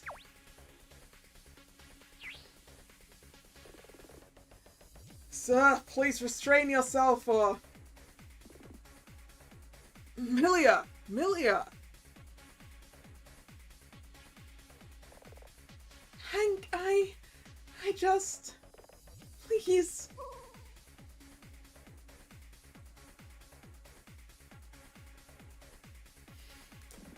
Ah, hello, Detective Flatfoot. You must be Hank. You're damn right I am. Now let her go. Detective? Ms. Aquila? Your investigation has barely taken half a day. On what grounds are you taking her into custody? Now, be reasonable, Miss Aquila. Answer the question.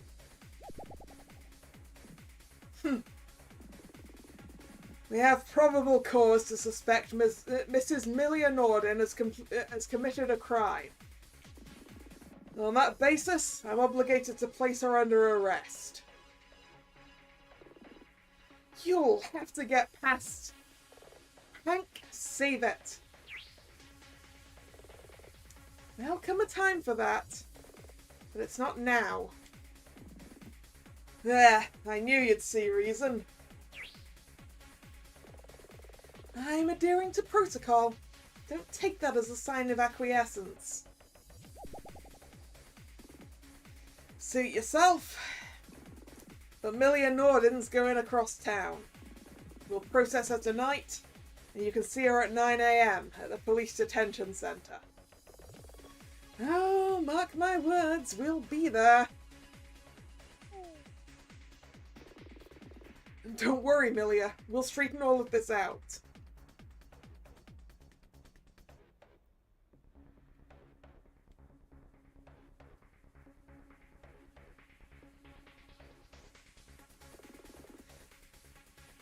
Flatfoot seemed pretty sure of himself. Yeah, well, he's wrong. Hey, I didn't arrest her. Hank, Dylan's right. You need to get a grip.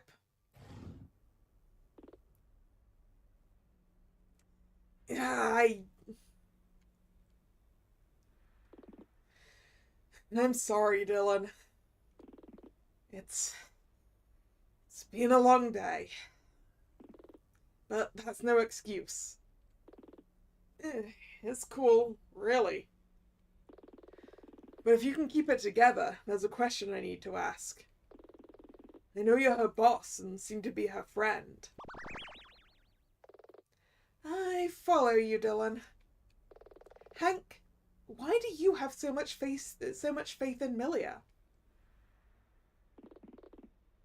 She could never do something like this. I can't tell you how I know, but I know. It's just not in her nature. It's just not in her nature. Nina, we have to help her. We will, Hank. So we start tomorrow, 9 AM? Sharp. Till then, I'm going to close up shop and then head home. Take care.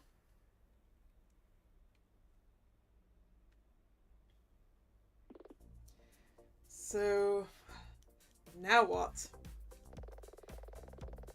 We shouldn't inspect the scene until Milia formally asks us to be her attorney. Plus, it's getting late. Let's head back to the office. The magic starts tomorrow morning.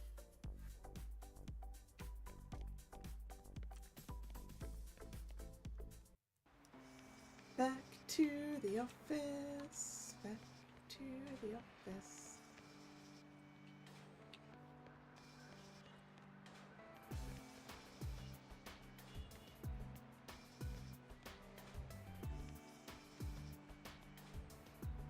Must be Gumshoe taking people into custody just because they're the most suspicious. I mean, I imagine a lot of police officers would do that though, right? Nope, that wasn't the office. This is the office.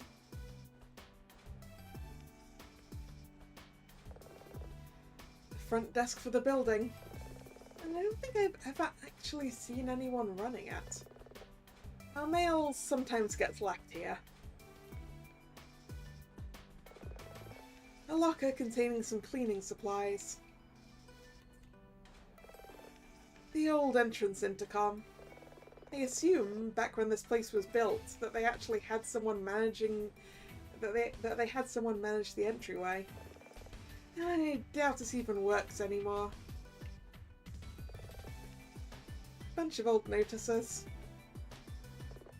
A calendar. It has a date circled. March 27th, 1997. No idea why.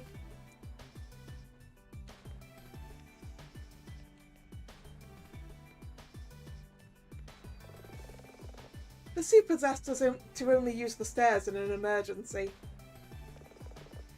Plus, my office is on the 9th floor. I have to take the elevator. There you go, that's your answer from earlier, Drag. The stairs are blocked off because they're only for use in an emergency. Boop. Tuesday, March 3rd, 8:16 p.m. Aquila Defense and Law Office, Day 0.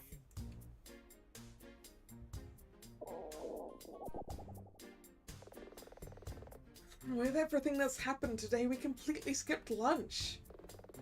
Maybe we should order a pizza. Again? What's wrong with that?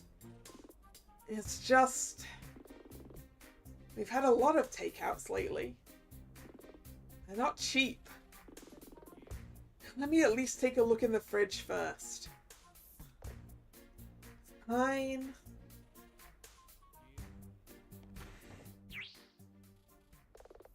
I heard something. I think that was the vending machine in the kitchen. Did you lock the office when we left? Always. So it must be an intruder. Intruder in the kitchen. Show yourself.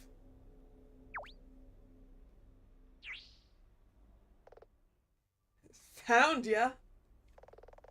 Been a whole week, but I finally found ya. Big bro. Is this Dylan's brother? Sorry for breaking in. I've been waiting outside for an age. Not exactly polite, but I'll let it slide this time. Are you going to introduce us? By big bro... oh, sister. Sister, not brother. Yeah. By big bro, I've got to assume she's your sister. I thought you didn't have any family. I don't. Big bro and I grew up in an orphanage.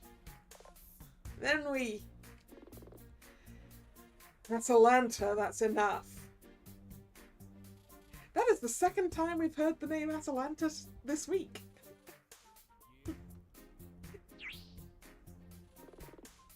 It's time for you to go. Go? That's rich. I come all this way south. No one asked you to. I needed to see ya. Will you please just listen to me for 5 minutes? Canthus is missing.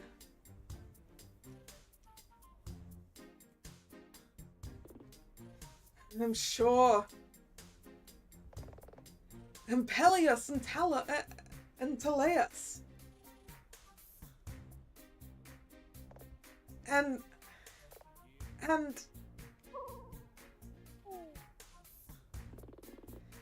Nina, I know this is your office, but I can read the room. I'll go get some coffee. Shout when it's good to come back.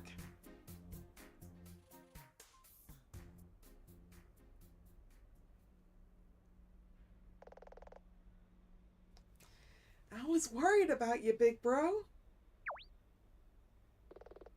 Worried? About Dylan? It's not polite to snoop, but is something seriously wrong?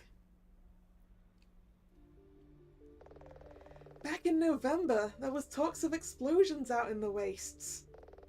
Then bikers started to go missing. Relieved to see ya. Was worried you'd up and vanished too. First I've heard of all this. It's caused a bunch of problems. Truce between the gangs ain't looking so great right now. Ice Pick. I left him in charge. Maintaining order is his job. How long has he been missing? He vanished in late January, and that just made things worse. That's around a month ago. Don't know if he's even still alive. Odysseus. Dylan. Okay, Dylan. All the Northern Bikers are going to be in town this week for the music festival. Maybe if you speak to him. You know that I can't get involved. I left.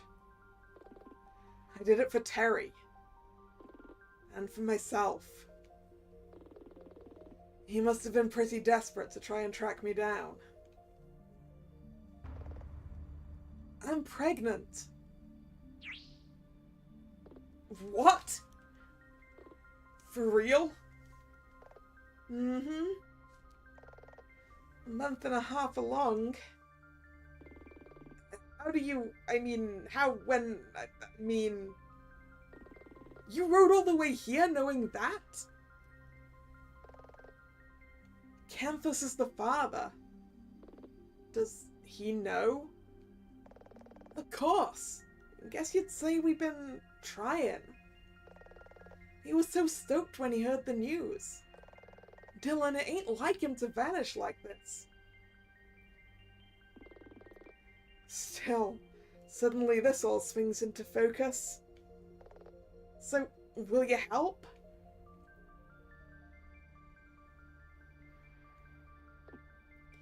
Yes.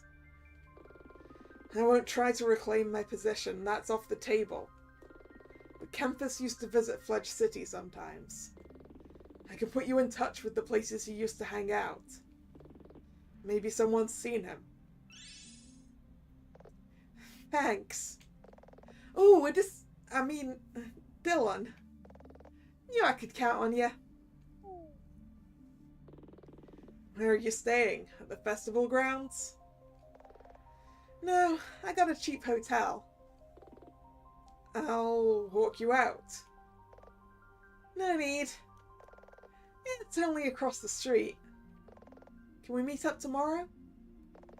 I've still got the same number. I'll be in touch.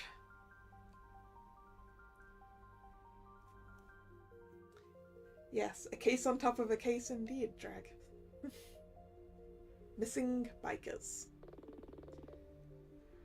Nice pick. You'd better be sick in prison or dead. When I find you, I'm gonna kick your ass. Nina, she's gone.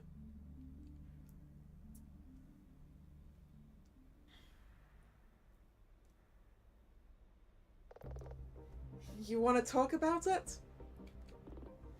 Not really. Fine, then I'll ask another question. Do you need time off? I'll figure it out. Are you sure? This is personal business, Nina.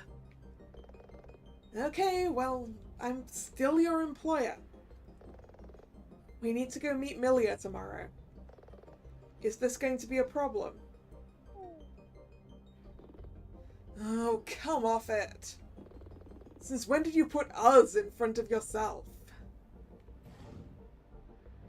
Excuse me? It's just like when I was trying to reach you this morning. Where were you? You know I don't like to talk about that. Yeah, well, ditto for this. And another thing. Yep. What was that? What was that? I'm sure it came from outside, but I can't see anything from here. Nina! Nina! Are you okay? I'm fine. I'll be fine. Dylan. Atalanta?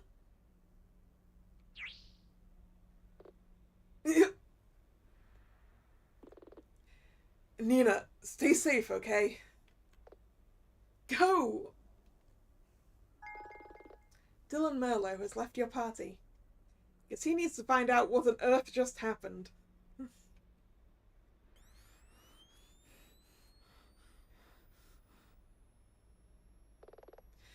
Okay. Nina. Breathe. Count to 10.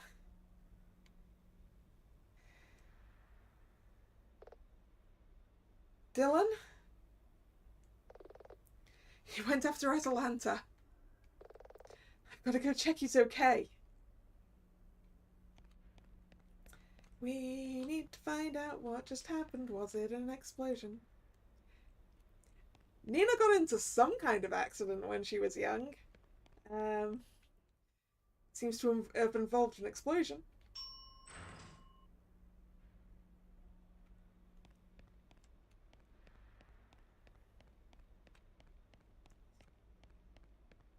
Was that that was also an explosion?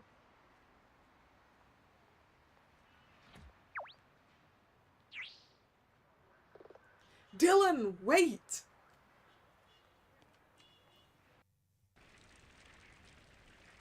Ooh, that's a crater. Tuesday, March 3rd, 8:40 p.m.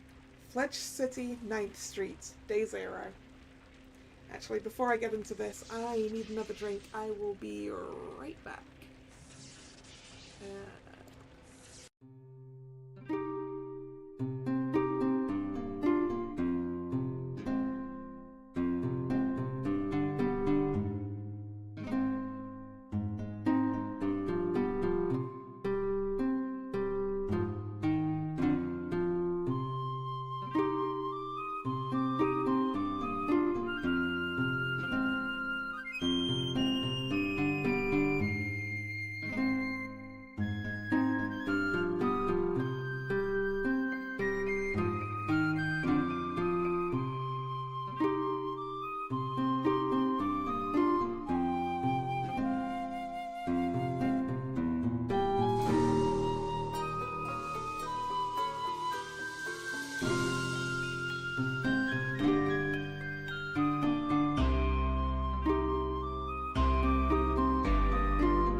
I'm back. And yeah, this looks like a serious explosion.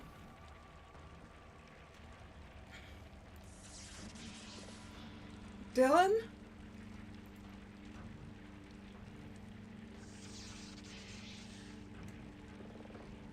Did you see what happened?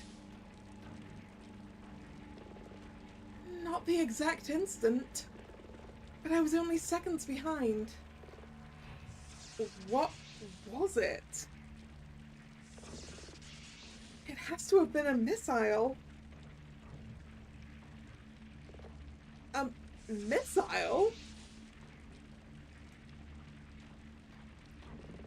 You know, from the north.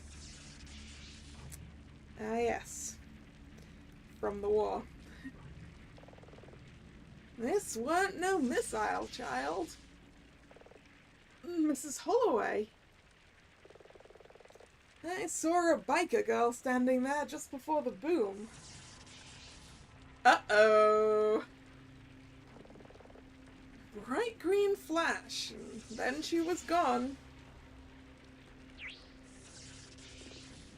A biker?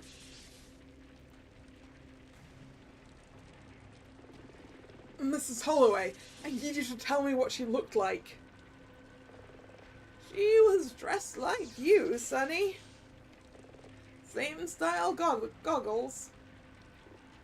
No. She can't have. Nina, we've got to search. Got it. Has anyone called the fire department? I took care of that. Dylan? Oh, good. Oh, good, she's alive. Oh, good. Atalanta! You're okay. Someone said they saw a biker here before the explosion. I was terrified it was you. Someone else in town for the festival, I guess. Do you believe me now? I do.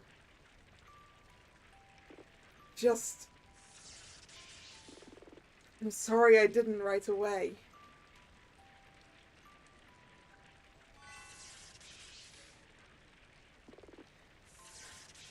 Where's your hotel? Down the street? Great. I'm gonna do what I should have done the first time. I'll walk you to your room.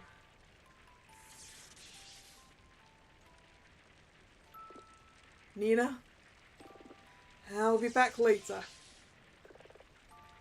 Try to keep in touch. Will do.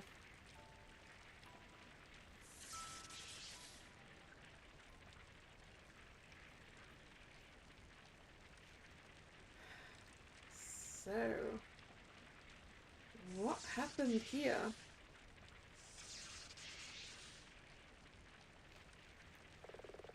What the hell is going on?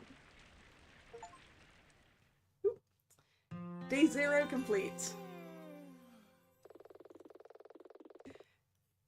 This is the end of the day. It's recommended that you save your game to a new file before you continue. You can also save at any time from the main menu screen. Would you like to save your game? Yes, I would. I am going to save into the same slots, but...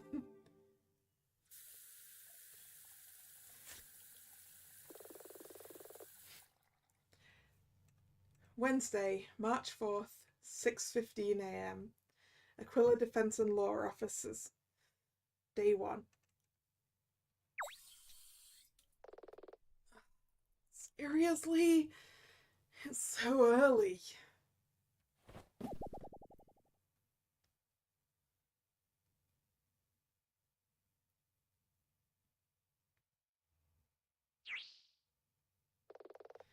Dylan, do you have to make so much noise? Hey. Whoa, Dylan! You look super beat up. What happened, dude? You're bleeding. Yeah. Sorry about the noise. I'll try to bleed more quietly. Never mind that. I left you with Atalanta. Is she okay? She's fine. It's fine. We just went out and met up with some people. Then what happened? I ran into a door. I am not sure I believe you, Dylan. Yeah, right. Did you walk into it 6 or 7 times? I don't want to talk about it.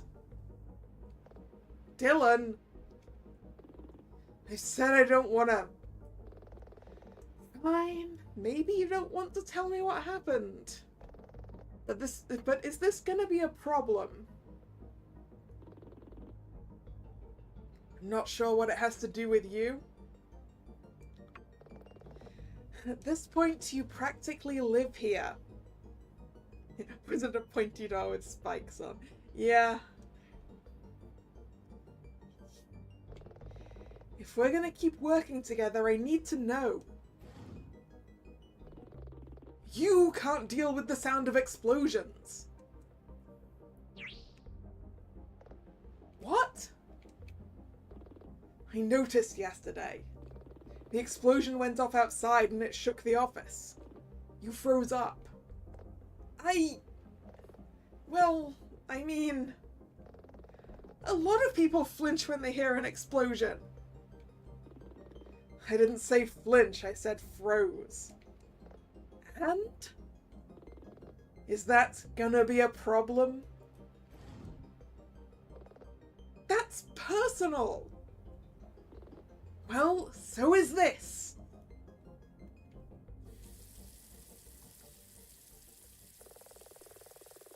We need to be at the police detention centre by 9 AM, so we'll leave at 8:30. And I'll be ready.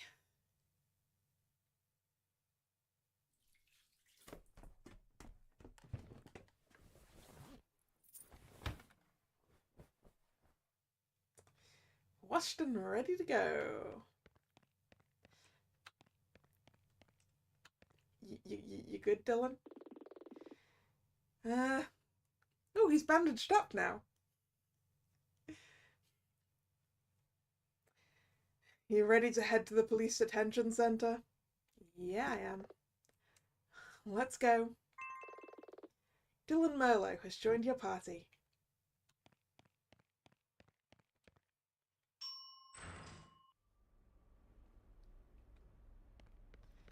Police detention centre time. Which is over there. The crater is on the map. It's this way, and down, and this way.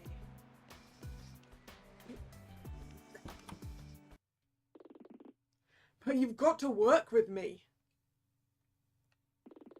Give me something to go off. Anything. Wednesday, March 4th, 9:01 AM. Police Detention Centre, Day 1. At least say something. Oh, are we disturbing you?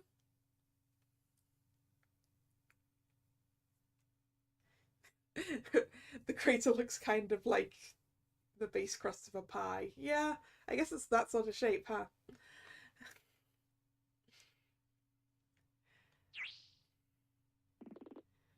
No, of course not. We were just waiting for you. Amelia, I asked Nina to come down to see you. She helped me a while back when I was accused of murder. I'm hoping she can help you too. Well, your turn, I guess. She hasn't said a word since I got here.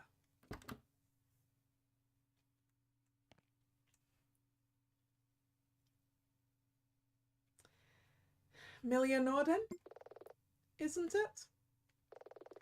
We met yesterday, albeit briefly. I'm Nina Aquila, a defense attorney with Aquila Defense and Law. This is my PA, Dylan Merlo. Hey.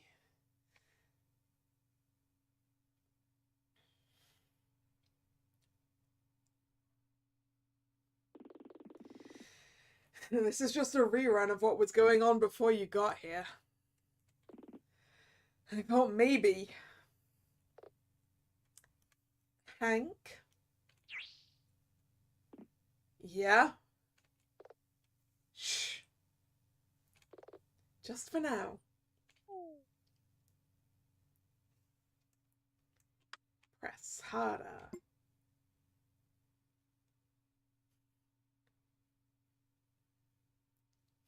Are we having a staring contest? Mrs. Norden. I did it! Did it? No, you didn't!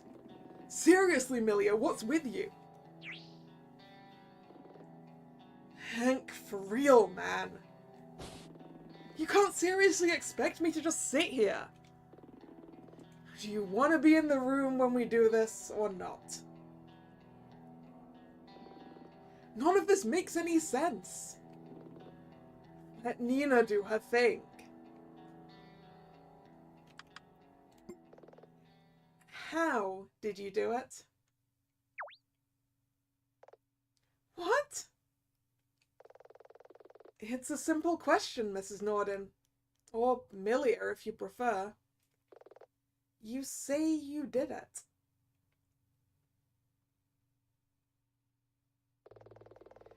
It's probably best to reassure you, if you're worried about talking to me. This is your first time doing this, but I've been through these same dancing steps plenty of times.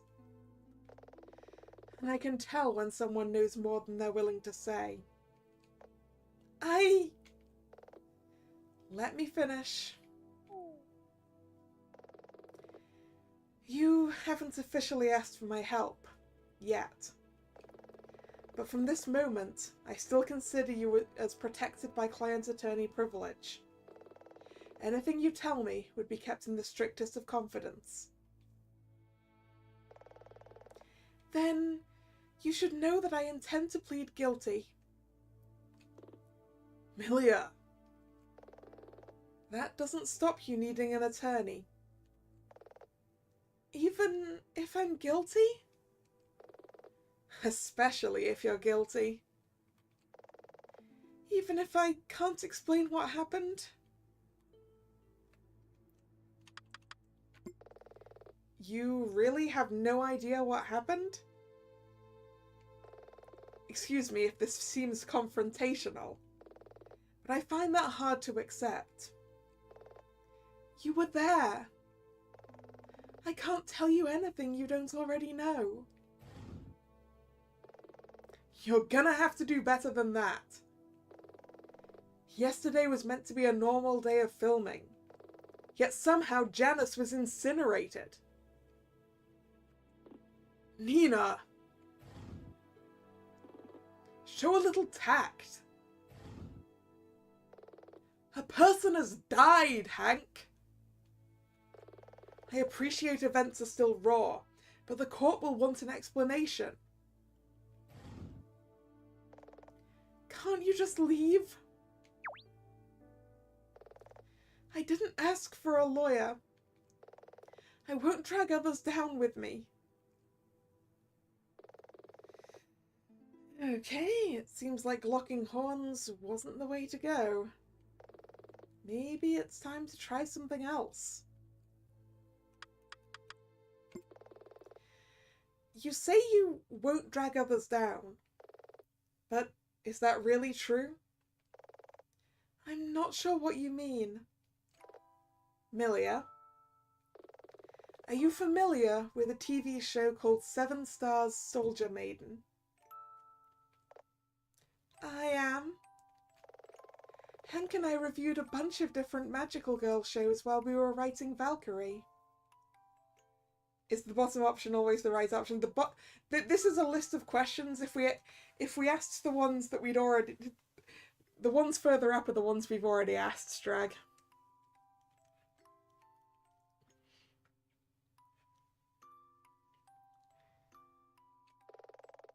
Wasn't it about some orphan girl who gained special powers?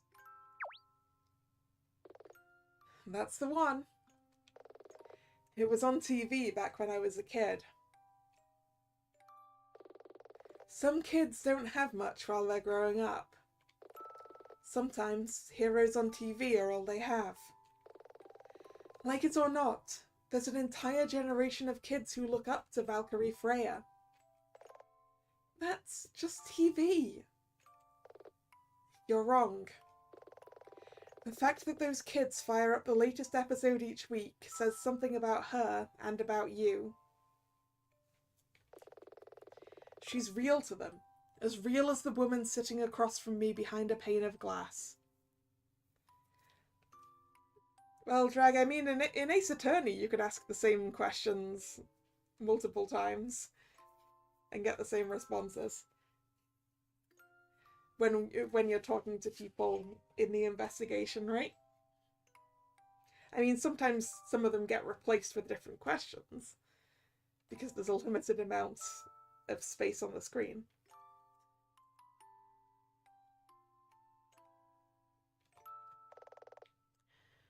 I see what you're saying, but... Did you seriously just wake up yesterday morning and apropos of nothing decide to murder your husband? No!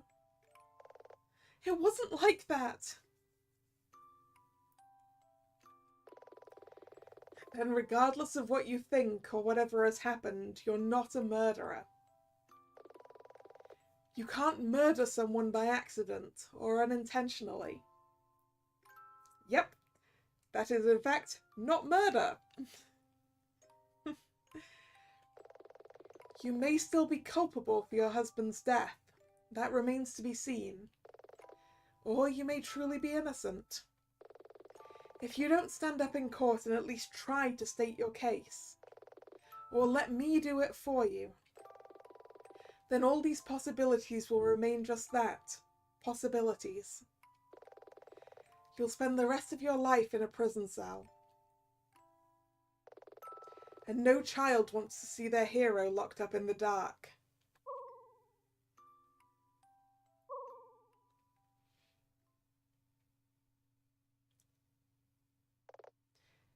Ms. Aquila? Would you please be my attorney? Present item! Attorney ID card! Yeah, looks like it's time for the ID. Boom. In a heartbeat, yes. I formally accept your request. Now, we'll need to try and piece together what's happened. Truthfully, there's nothing you don't already know. I feel like there's a few things we don't know. But earlier you said you were going to plead guilty. Why? I keep running the situation over and over in my head. I guess... with Janice really being gone, the only way I can explain this is that my movement set off the special effects equipment. Somehow. Maybe if I hadn't improvised. Okay, Milia. Let's wind this back a bit. Walk us through, start to finish.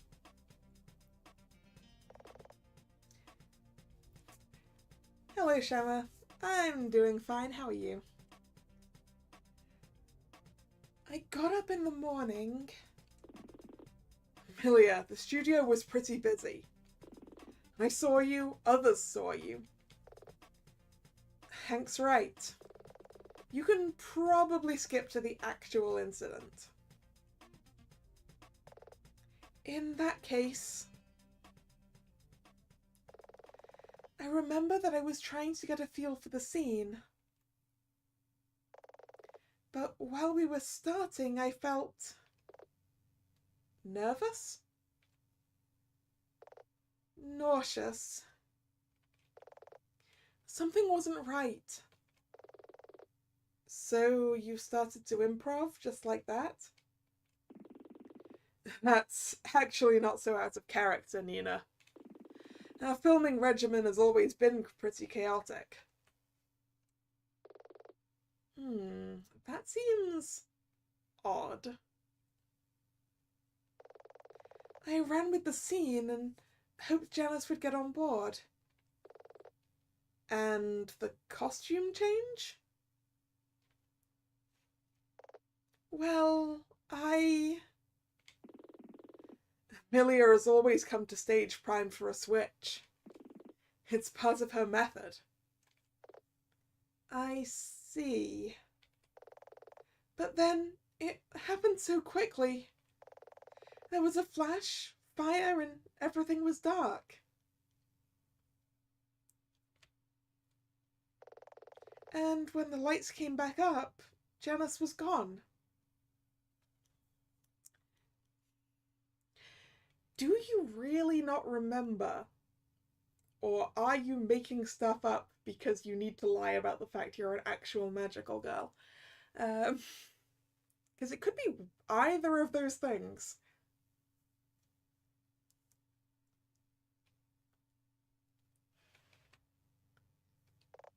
And I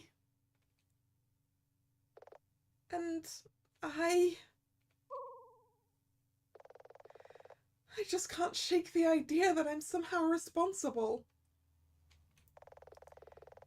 After it happened, Hank put me in my trailer, and I was there until the police came to take me into custody.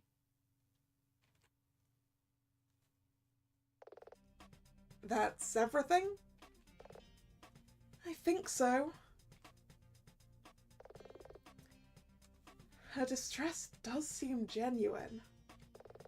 In that case, Milia, I need to ask you the million-dollar question. Did you purposefully, willfully, knowingly kill Janice Duo? No! She's taken a moment to answer nearly every question, except that one. I'm no mind reader, but I don't pick up even the slightest hint of deception in her voice or attitude. What happens now? You should try and get some rest. Leave things to us. Okay. Be seeing you.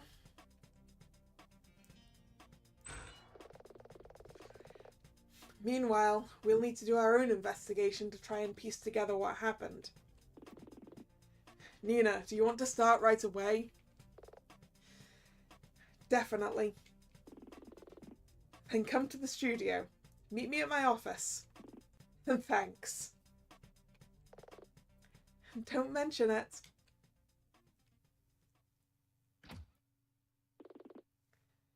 What do you make of it? Frankly, I'm torn. Come on, tell me you don't actually believe her. She just seems so obviously guilty. She suddenly goes off script and suddenly changes costume and suddenly Janice... I know. Yeah, then what do you make of it? The way she speaks. Not just in what she says, but how she says it. If I were to use one thing, it would be circumspect. She chooses her words with all the care of someone defusing a bomb. Surely that's the mark of a liar or an actress. Still, we're not going to find any answers here. We should get over to Hank's office.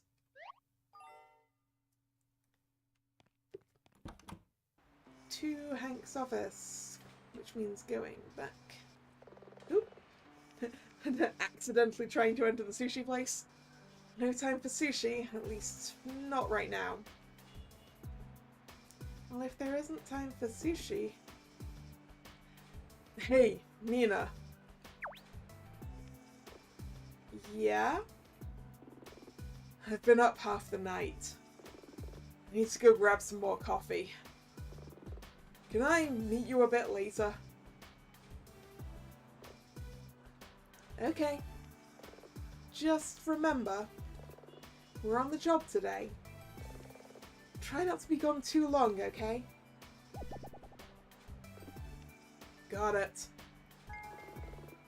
Dylan Merlo has left your party. Because he just went to the combini, I think. Yeah! Combini! Somehow he is not in here. Just... Batteries, detergent, toilet paper.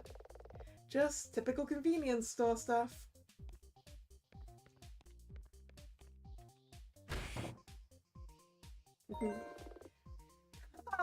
We got a can of Ray's Lentless.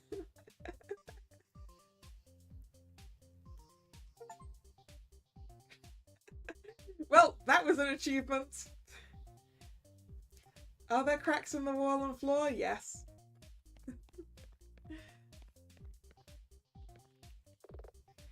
Chilled goods. The onigiri here is surprisingly good. Fresh bread. It smells amazing. Looks like it's for some kind of movie. Please stay in front of the counter. I just thought that stay in front of the counter. Whoa. See, I can't investigate the crack in the wall for you, Drag.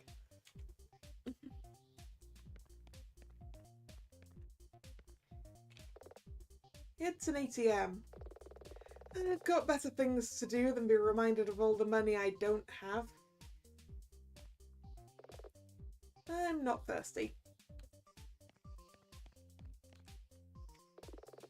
Hello, and welcome to the combini.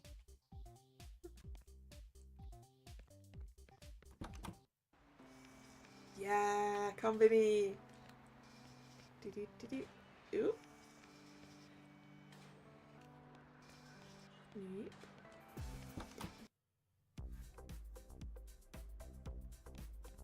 Yep. Hank said he'll see you upstairs. Nothing appears to have changed down here. A poster for the show Valkyrie Sacred Feathers. This one shows Milia and Amara in their Valkyrie costumes. I'm guessing this is the villain?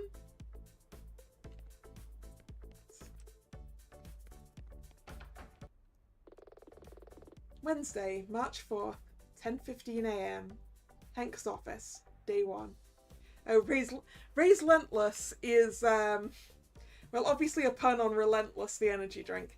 But it is the brand of, oh, what was his name?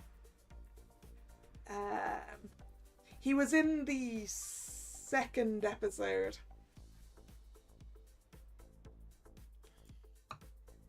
I want to say Axel Reyes?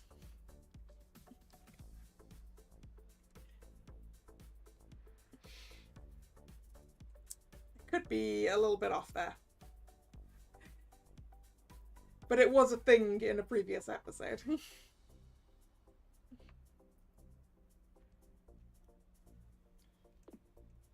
So, how do we get started? Truthfully, Hank, when you say we, I assume you'd want my help. I know the studio inside and out, every person, every brick. We do want your help. It's just that Dylan and I need the latitude to investigate. And for that to work, we need to approach things with an open mind. I'm just not sure you can do that. What's that supposed to mean? You have doubts about Milia? Hank, try to see this from any perspective other than your own. Milia was obviously being careful with her words. And we're talking about an incident that was witnessed by numerous people and cameras. But I need to help you. I can't just stand by while stuff happens. I owe it to her. To both of them. Milia and Janice? In this case, I meant Milia and Amara. I think I have a picture in the drawer.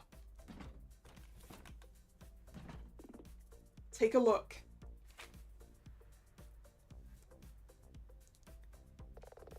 What are we looking at? This is 5 years ago, and that's from when I met Milia and Amara. Those are our friends from back then too. Danny, Erica, and Kiara. I'm not sure why. For some reason, the person he calls Danny looks familiar. I won't bore you with ancient history, but I was going through some personal stuff at the time. I'd gotten in a bad way and didn't see a way out. It's not an exaggeration to say that Milia, Amara, and the rest of the girls saved my life. Erica, sadly, passed away not long after this was taken. And things were never quite the same after that. But I made a promise that I would help the girls any way I could. I searched for a way to do that, and before I knew it, I found one.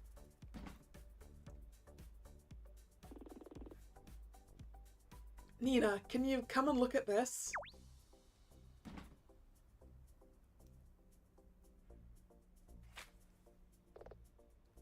The crew?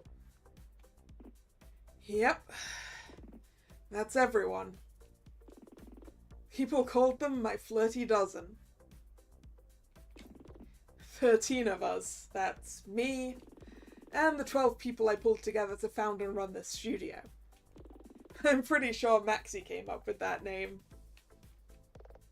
I see you, but I only see 11 other people. The 12th is Amara. She took the picture. I recruited the best I could find on a wing and a prayer. We built all of this together, all because of that promise I made to Milia and Amara. Nina, I have to help. And you will, I promise. But helping takes many forms.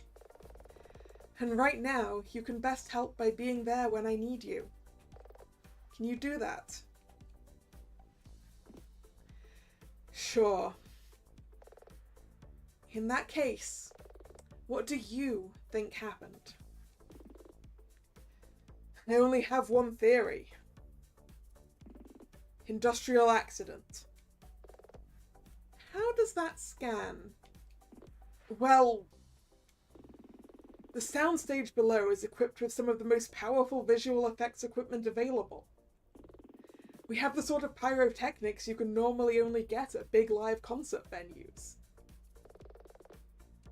And you think that system malfunctioned?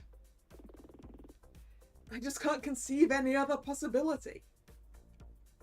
I can. It's called Real Life Magical Girls. Well, it's a start. The other staff should be able to help you if you ask around. If you have any problems, I'll help out. Gotcha. I'll head down to the soundstage. Hey, boss.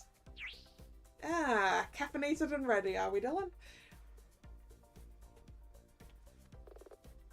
You coffeed up? Down to double espresso.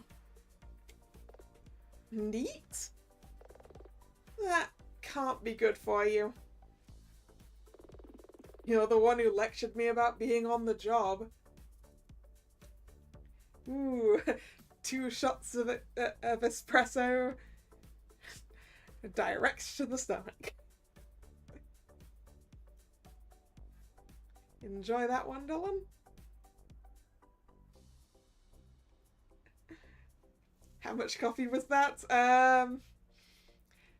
Technically not very much, but very strong.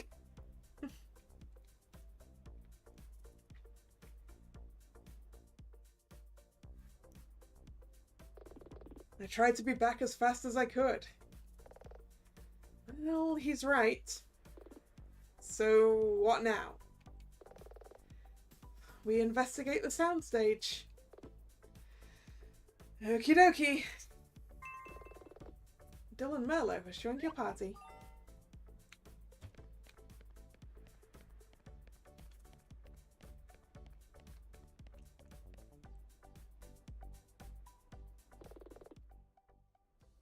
It says right on the bottle. I'm sorry, really.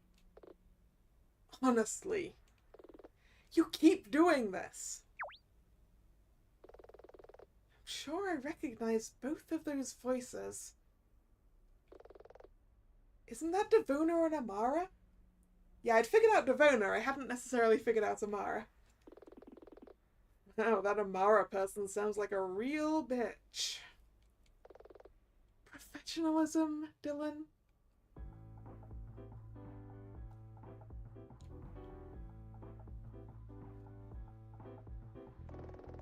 Miss Amara, I tried.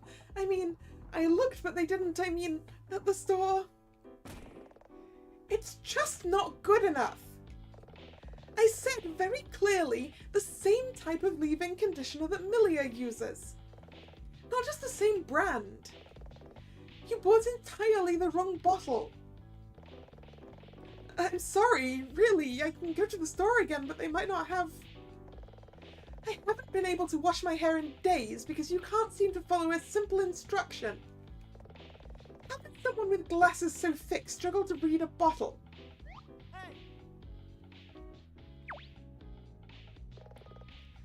Looks like we're wading in. And what are you supposed to be? He's my assistant. Well? Are you some sort of pirate? Nina Aquila, defense attorney. I see. Amara Walker, award-winning actress. Hank mentioned he was going to get help. Frankly, I thought you'd be... older? Taller. Okay, she is a bitch. No one ever won a legal case just because they were tall, Amara. And besides, I'm good at what I do. Come on, seriously? Janice Duo is dead. Yet, you don't seem particularly upset. Wasn't he your co-worker too? I'll grieve in my own way. Right now, I'm too angry at Milia to even think about much else. This was meant to be my season. Expanded role, major story arc, the works. Yet once again, Milia makes everything all about her. Well, whatever her arguments with Janice were about, I guess we can say that Milia got the last word. Milia and Janice were arguing. Every night for weeks now. My trailer is next to each of theirs. Couldn't make out a word, but, you know, their tone was intense. Milia and Janice were arguing a lot. I'll have to see if anyone else knows about this. I always wondered if Milia would snap. Miss Amara, really, you shouldn't be so... Are you still here? You know as well as anyone, Devona, that there's one real star here at Valkyrie Raising Project. Perhaps now she'll finally get a chance to shine. You don't rate Milia as an actress? Oh, she could carry a scene all right. But I never thought she was quite cut out for the celebrity life. Unlike some. Though in fairness, murdering her husband, I didn't think she had it in her. You seem so certain Milia's guilty. Funny for someone who wasn't even in the room when things happened. Word gets around, Miss Attila. Aquila. Like it matters. Regardless. Where were you when the incident was going on? You walked in right afterwards. I know that. I was there. I was alone in my trailer. Where else? If you must know, I was trying on a costume in advance of a scene that was supposed to be filming today. No idea when we'll get round to that scene now. That makes sense. She was wearing the full magical girl get-up when she walked into the studio. Though if she was alone, that means no one can back that up. And Miss Amara, I'm certain that filming will resume as soon... once we've finished. I should think so. Now come along, Devona. You can carry my groceries back from the store. With the correct shampoo this time. Yes, Miss Amara, right away. Come on.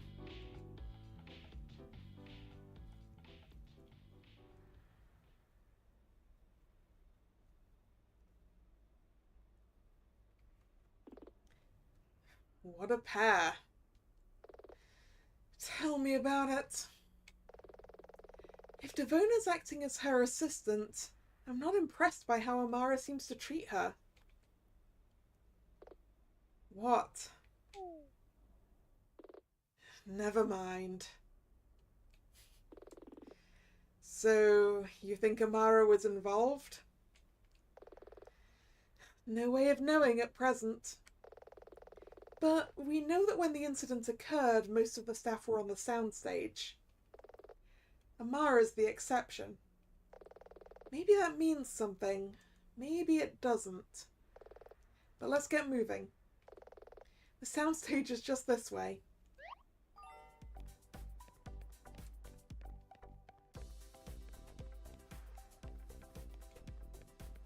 I kind of want to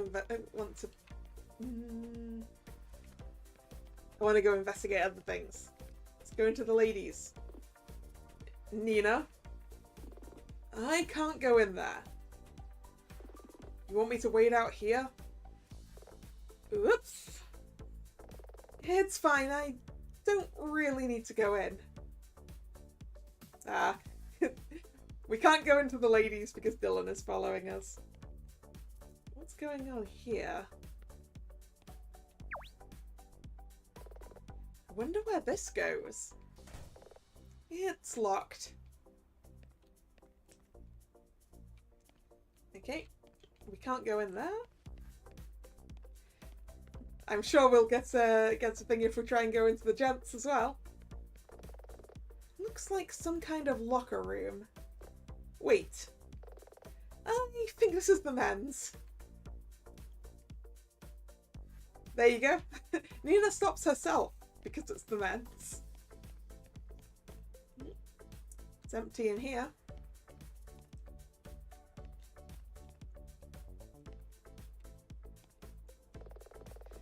I can see out into the trailer yard from here.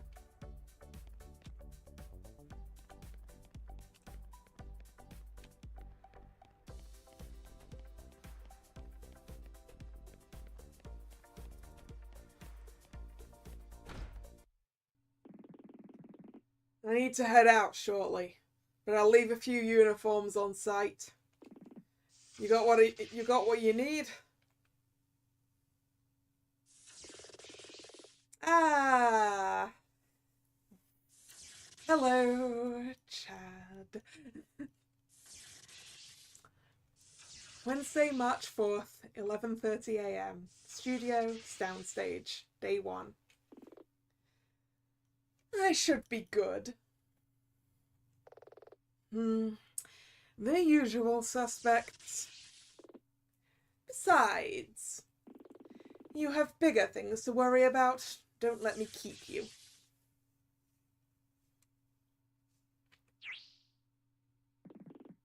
Oh, Miss Aquila, Mr. Merlot. We were expecting you. Detective? Chad? Yo. I'm actually about to leave, but if you need anything, you can call the precinct. Oh, okay. All the best. Odd. Try not to let Detective Flatfoot's uncharacteristic abruptness leave a negative impression. With the what now? I won't go into details, as it's not my place. But he has good reason to make a swift exit. I see. File that one into the for later pile. So... you prosecuting? Yes. Wait. Scanning for sarcasm. No retort? No clapback? Is something wrong? Okay, wait a minute. Pardon me saying so, but you're not your usual acerbic self. I take no pleasure in being here, if that's what you're asking. The DA called me late last night, and I reluctantly took the case. Reluctantly? Pray tell, why the reluctance? Don't flatter yourself. Frankly, I found the entire situation very hard to believe. It wasn't until I got down here and saw the aftermath with my own eyes that I started to appreciate it. Valkyrie Freya killing her husband while the show's in ascendancy. He's doing that dramatic thing. Shh. Perhaps the network will insist the roles are recast. I do hope the show isn't cancelled. Hey, Chad, Chad, are you a fan? Wait. Are you a fan of Valkyrie Sacred Feathers? Would that be so strange? Well, I mean... Oh, wow, he sounds serious. You're not exactly in the target demographic.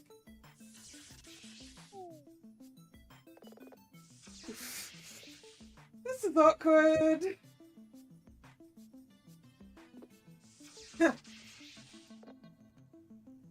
Huh? No, I wouldn't say that I was a fan. Then why? But my niece is. Ah. My sister's daughter. She's 9. Not looking forward to the next family dinner night? No. You could just let us win.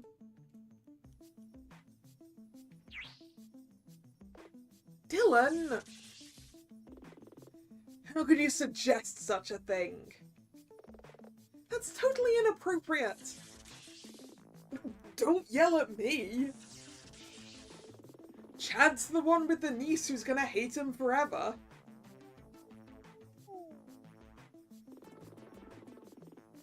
To entertain these fair, well-spoken days, I am determined to prove a villain.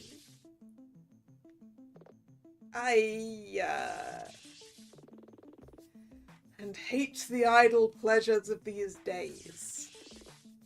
Richard III. Yeah, I thought that sounded like Shakespeare. I learned more at the orphanage than just how to fight.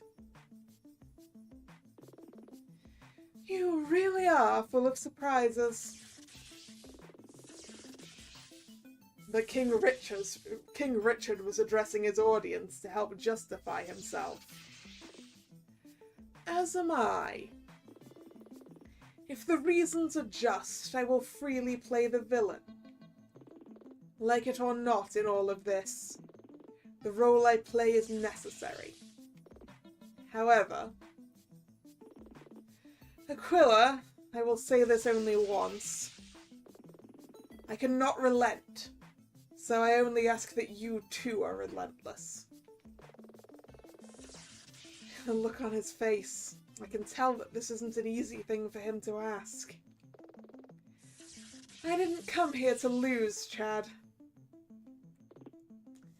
Very well. To start off, I'm planning to interview Jack Cable, the studio tech. As he's set up in that small control room, I propose that we take turns. You can talk to him once I'm finished. Then let the games begin.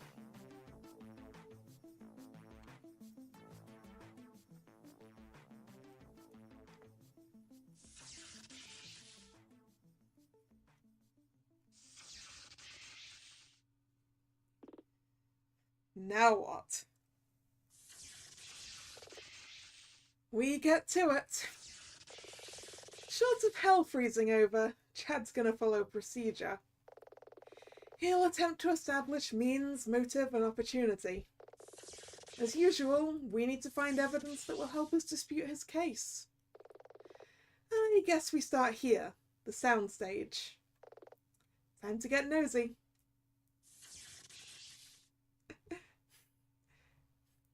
Clearly this is an organised mess of Cable's track.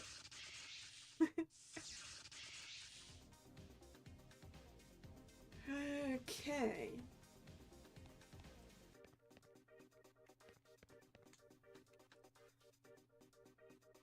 The chalk outline is a circle. I shouldn't laugh, but... And I've been assigned to make sure no one disturbs the chalk mark. Feel free to look closer, just don't touch.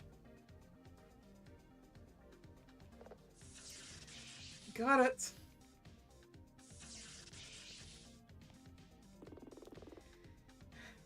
This must be where Janus Duo was standing. That tracks, given what we saw on the monitor during the incident. I wonder... Officer, did your team run a forensic analysis on the spot? Of course. Normally, obviously, we would draw an outline of the body, but in this case, there was no body. Our working theory is that he was completely incinerated. The thing is, how do we even know he's necessarily dead? Like...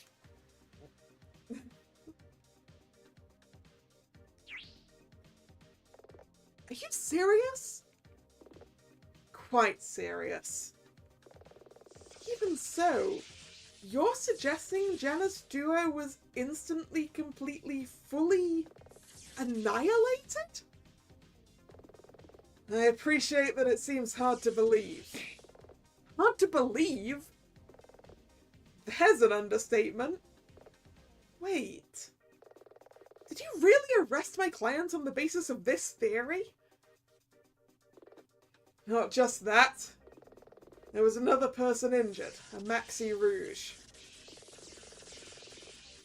She sustained significant burn injuries, but I've heard she's in a stable condition. Oh, that's good. She was standing directly behind Janice, so she took some of the force of whatever hit her. I see. The idea that Janice was incinerated may seem like a leap. But it matches everything else we had to go on.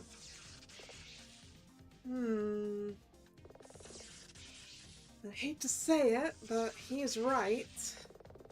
Despite how crazy it sounds, it's the simplest explanation that fits the facts. Gained item, completely incinerated.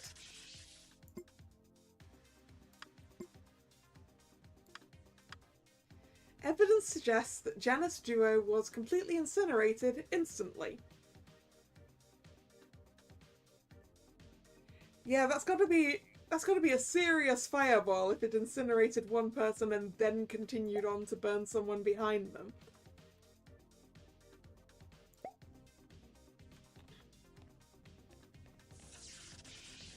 Are these vents? Fountains are active, that's okay. Well, let's work our way around. Back for more. Yes. Like you, I have a job to do. I assume you're trying to piece together what happened, like that Chad guy. That's generally the idea. I don't really have much to say. Then maybe we can start at the beginning.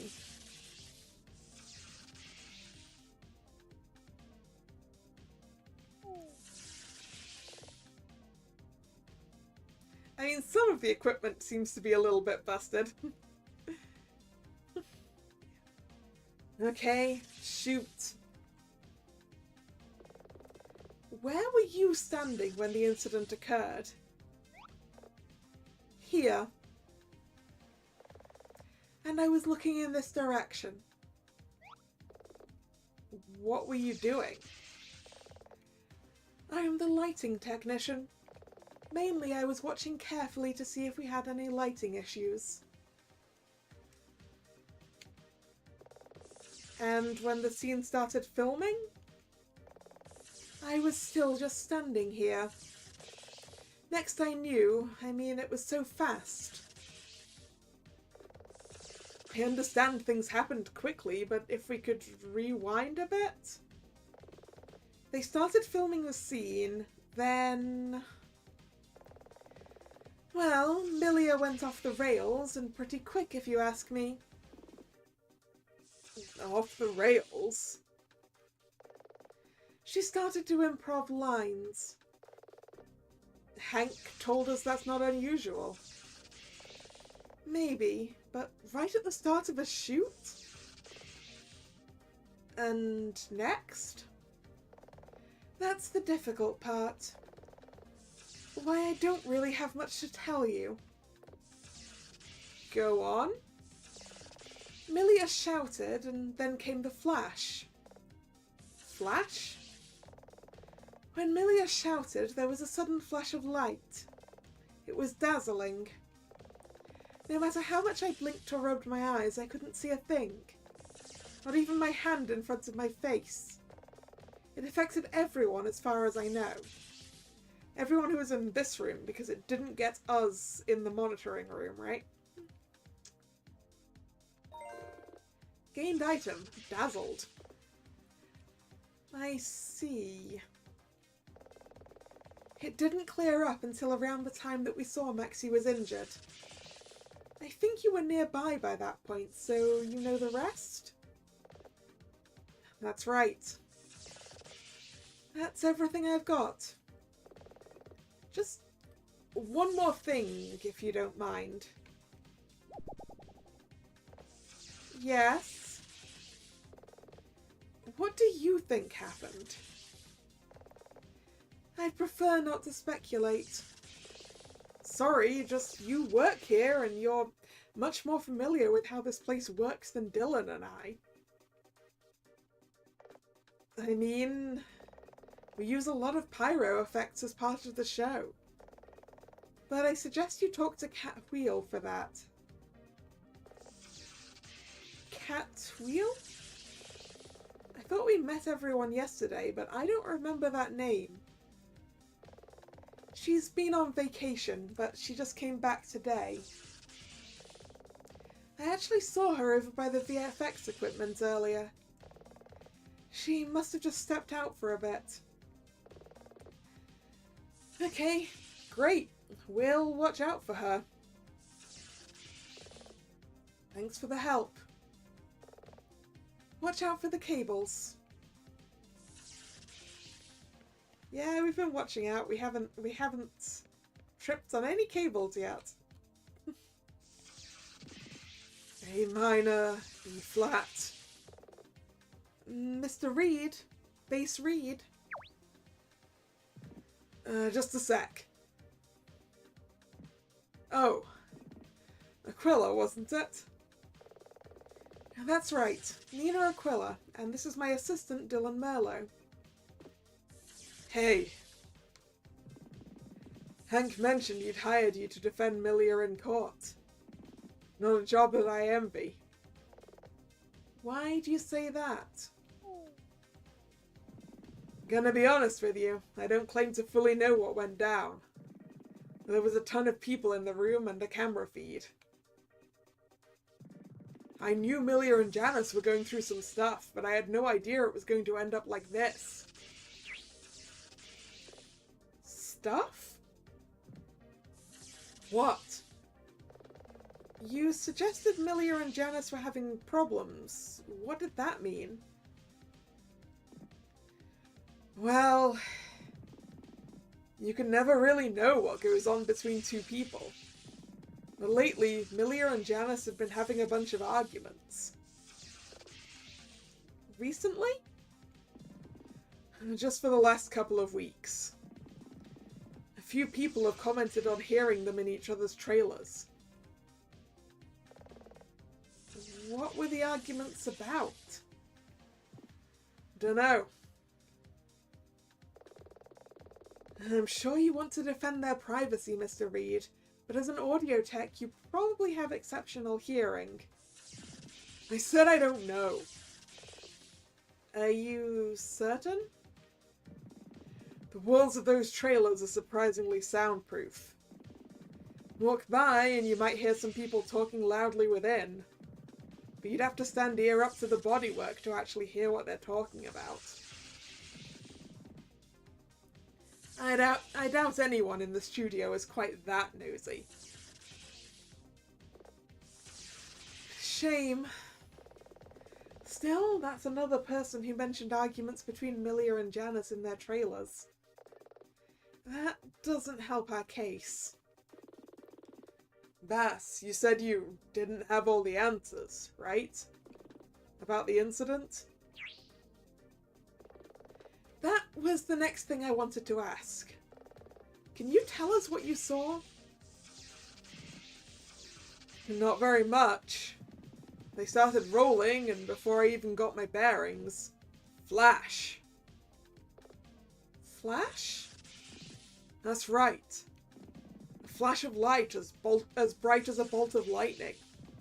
Total flashbang. Afterwards I couldn't see a thing. By the time my vision started to clear, I heard Devona scream and saw that Maxie was on the floor. Did you look to see Janice? Maxie's situation kind of poleaxed me. I didn't notice Janice was even gone until Amara pointed it out. That tracks. Amara came in and pointed out that Janice was gone. I could go on, but if I recall, you were on the scene by that point. I was, but thanks for telling us what you know. It might come in useful. Miss Aquila? Yes? Janice was my friend, but Milia's my friend too. If I seem overly engrossed in my music for a few days, don't take that as a sign I don't care. Just, it's hard. Understood. A minor. B flat. Okay, Chad's still busy in there. He didn't want us involved until he was done. Ooh. Actually, let's look at the other bit of evidence we got, the dazzled. Milia's transformation was blinding. It dazzled all present, meaning they didn't see the incident.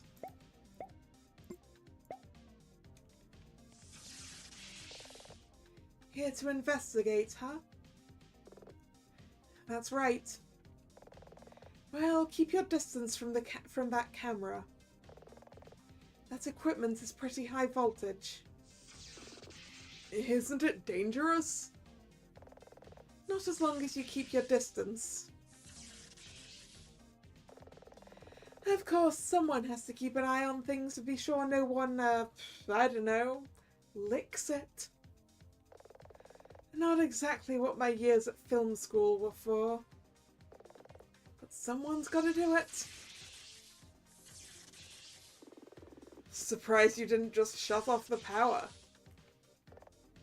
We can't. Can't? When the power spiked during the incident, it fried the camera and some of our other equipment. Our footage is normally streamed directly to the server in the monitor room, but that was wrecked too. However, the cameras contain some emergency backup storage, and Jack Cable thinks he can recover it. He's trying. The camera responded to a ping via the network, so it's only mostly dead. Mostly dead, meaning slightly alive. That's the idea, at least. Gained item, soundstage camera damage. Hopefully the insurance will cover the damage when we eventually start to rebuild. Is that really the thing to be focusing on right now? I'm aware it might seem cold. It's helping me get through the day a minute at a time. I don't really even know how to feel yet. Right now, the closest word I can think of is numb. I suppose it must be hard, considering how you'd planned out the shoot, all the details. Only for things to go so wrong. Are you kidding? This place is ordered chaos. I don't know how Hank manages to keep a lid on it. We weren't even filming this scene until a few days ago. You're saying there was a change of plans? Oh, there's always a change of plans. I guess they wanted something good to film for Mr. Lucas's visit. Gained item, change of plans. I guess that makes sense. Well, thanks for talking to us. I'll help if I can, just I'm not sure I can offer much info. Right, so we now have change of plans. The director said that plans at the studio often change with short notice. And soundstage camera damage. The power outage fried the camera.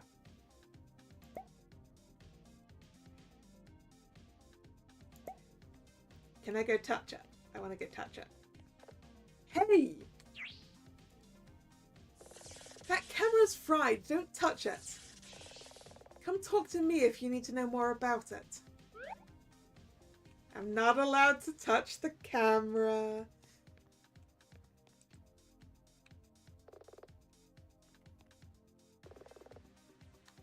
Okay, these are the same things as they were before. Just some plates.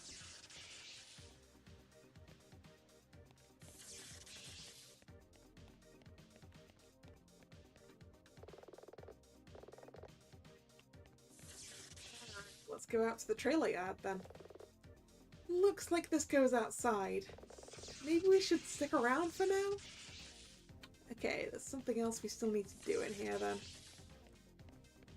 We've talked to him, we've talked to him, we've talked to him. Oop, we got too close to the camera again.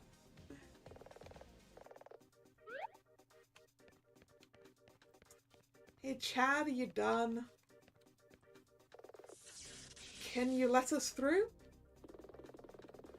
Mr. Hawk has asked that they not be disturbed for the time being.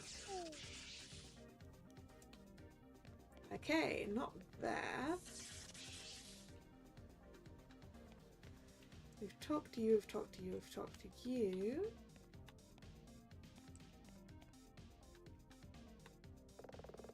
It's one of those clapper things. You mean a clapperboard? Yeah.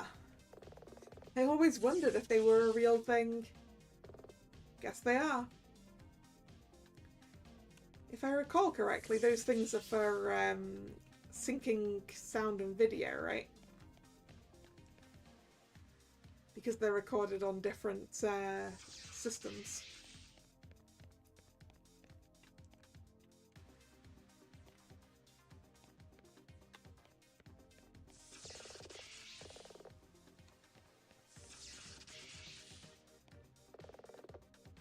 This probably controls those large extractor fans. Probably best to leave it alone.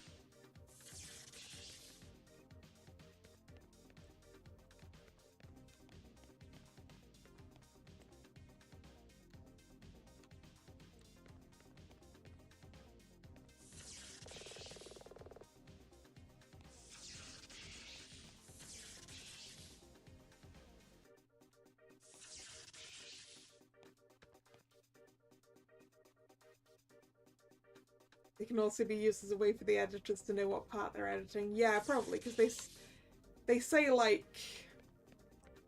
what scene and what take it is and things, right?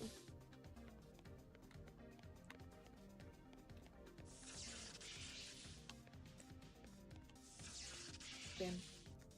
No.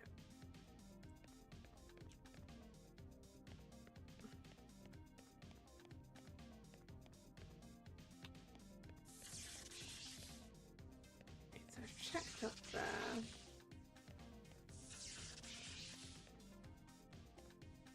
I've talked. Yeah, I've talked to all of them.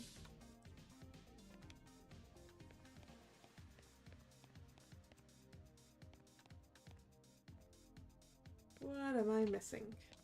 Can I go out? I'm not sure we found everything we need here.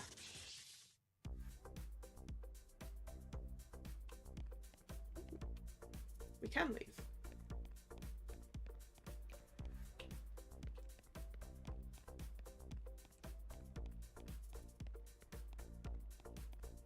We can leave this way, but not the other way.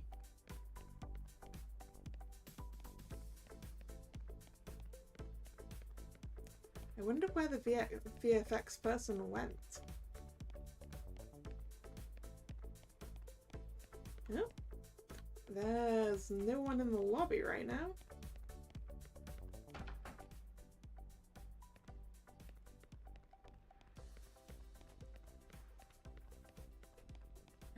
We've checked everything in there.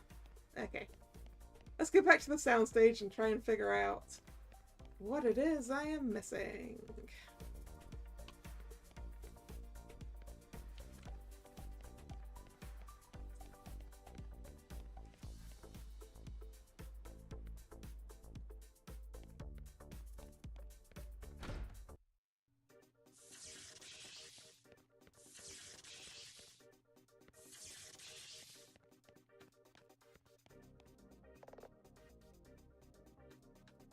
Are you okay?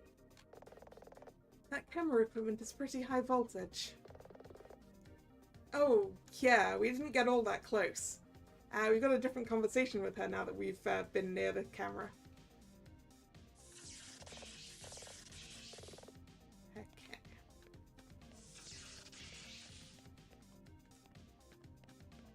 You got anything else to say to me? He seems pretty caught up in his work.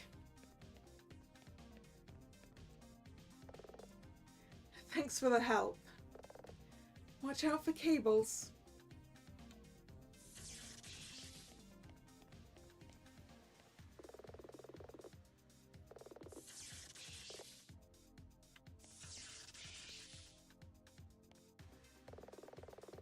All evidence apparently suggests that Gemma's duo was standing on this spot and was instantly incinerated. This is going to be difficult.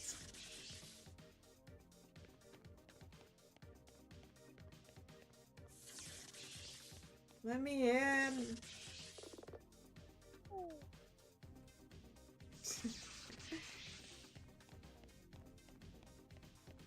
Oh, actually, maybe we can go out now that we've done the thing about the camera. Looks like this goes outside. Maybe we should stick around for now.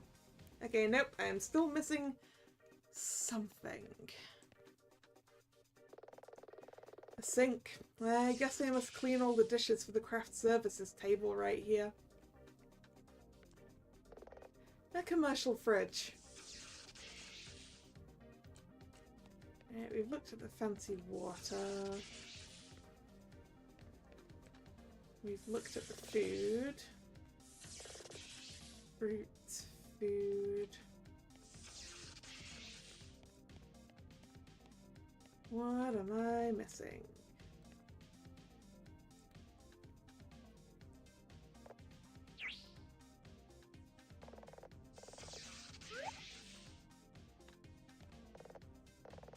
Yeah, don't touch the camera.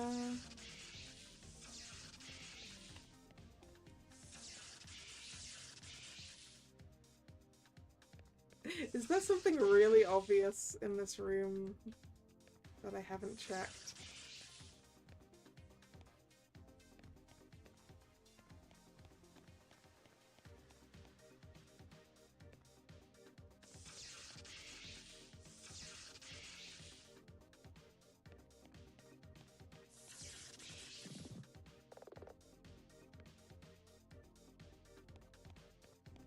Have we checked the circle? Yes.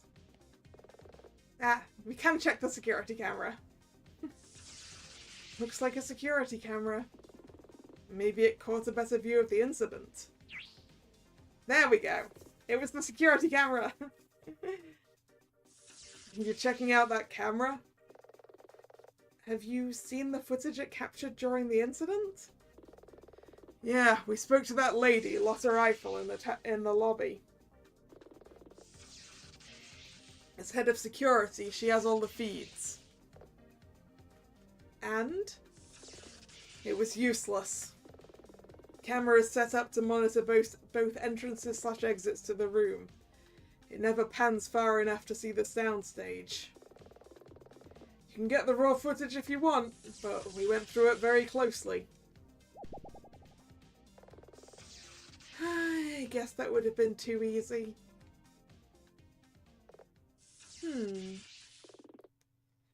Penny for your thoughts? I get the feeling we've found everything we're going to find in here. Let's try outside. Yep, it was the security camera that I was missing, and now we can go investigate the trailers.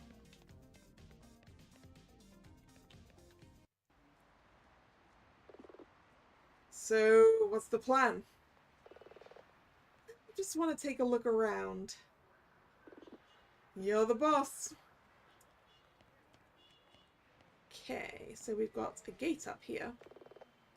This seems pretty secure. What are you looking at? The gate. And the walls.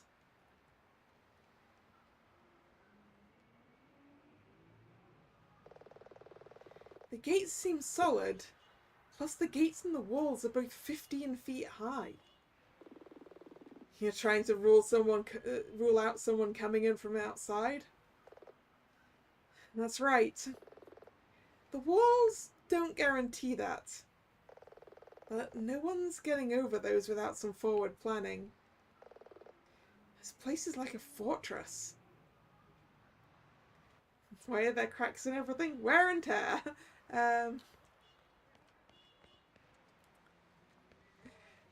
Pledge City's just like that.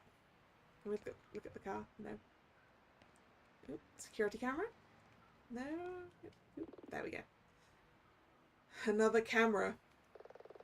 Yeah, but this one's not moving. And it doesn't look to be in a state of repair. Let's put a pin in that.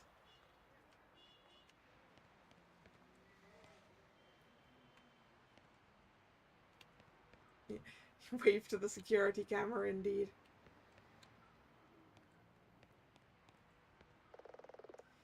Now that's a familiar set of wheels. Yeah, this'll be Hank's car. Ooh.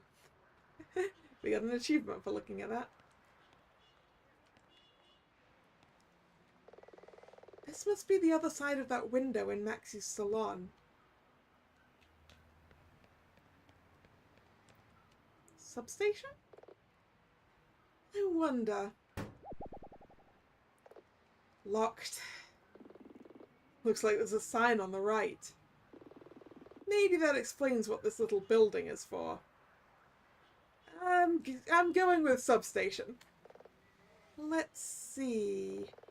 Warning, do not enter. Severe risk of bodily harm. Risk of explosion. Explosion? Oh, no, I take it back. Not a substation. The pyro storage, probably. Maybe it's the site for the gas line. Maybe.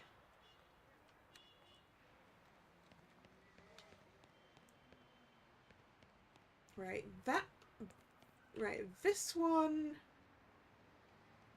This one was the accused trailer.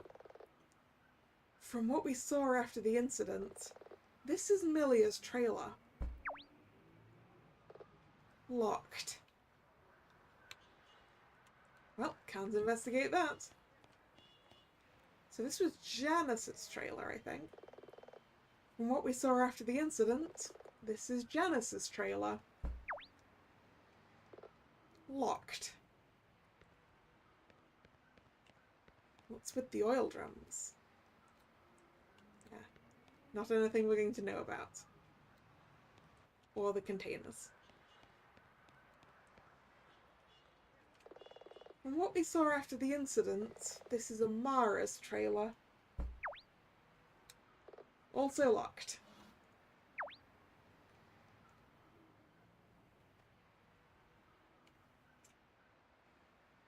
Hello, Lotta. Miss Aquila. Lotta, right? Lotta Rifle? That's right. I'm just doing my rounds. Rounds? There's more to security than staring into camera feeds and asking people to do viral tests. Sometimes it pays to do a quick run around the site. Plus, you get your 10k steps in. Gotta do it somehow. Can I help you two? Are you looking for something? I wanted to ask about the camera out here in the trailer yard. That one. It's kaput. Excuse me? Broken, dead, expired. It's actually been broken for some time. We wanted to fix it, but apparently the camera system is all covered by warranty. So we're waiting on the people who originally set it up to get back in touch. So it doesn't record anything. Nope, sorry, not a thing. Gained item, damaged courtyard camera. Can I help you two? Are you looking for something? Yeah, about the internal security camera. Okay, well, there's a camera in the soundstage area. Oh, that one. Yep, that one works. I've already been through the footage with the police. We looked at everything, from an hour before the incident right up until they left with Milia. The cop inside said something similar. You didn't find anything? I mean, the footage was clear. We had several hours of people coming and going. But everything seemed to match the depositions people gave the cops. Nobody arrived who wasn't supposed to be there, and no one left before they should. Got it.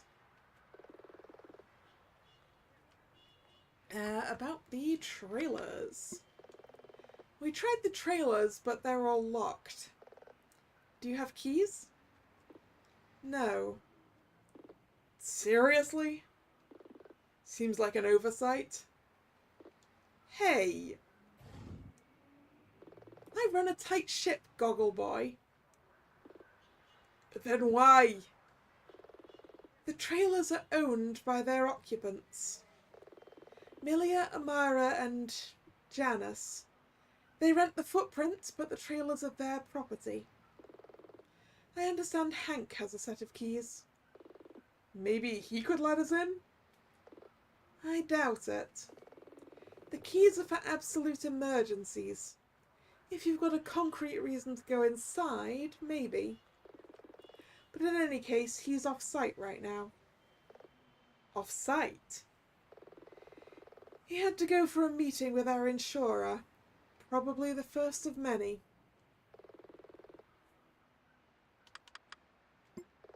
What's that little outbuilding at the end of the trailer park? Outbuilding? Oh, you mean the weapons locker. Well, that's certainly a name. Weapons locker? It's used to store some of the stuff for the pyrotechnics system. Cat Wheel's in charge of that. She's in the studio today, so you should ask her if you see her. Got it. That is everything. Thanks for the help. No problem. I'll be at my desk if you think of anything else.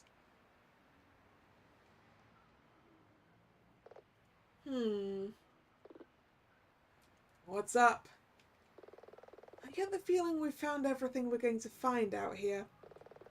Let's see if Chad's finished.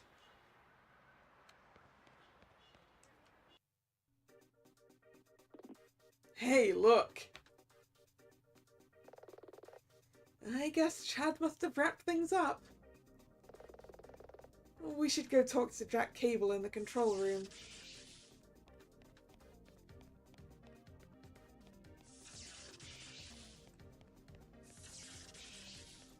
Although Chad is actually still in here. Nina, right? Nina Aquila? Chad said you'd be along soon. We're kind of in the middle of something. Be just a sec.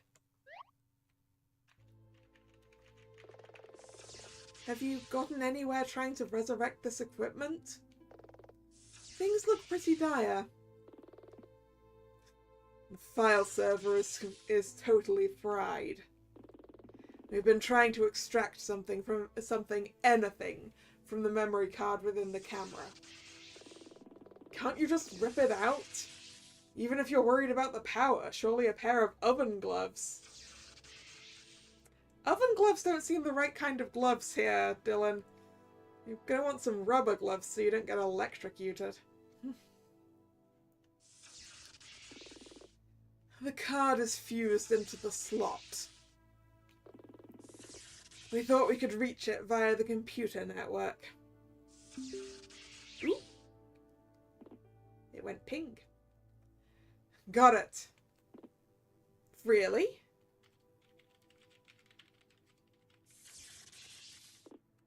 Well, it's not good. What's wrong? The data is garbage. Their video files are right, but they're corrupt. They won't play. Can you salvage anything? If I check the file headers... Okay. I've got 2 images. Both are in black and white, monochrome. The scene was going to be like that in the final episode. Gained item, monochrome feed. The monitor is screwed, but I should be able to call them up to that little status screen. Bringing up image 1.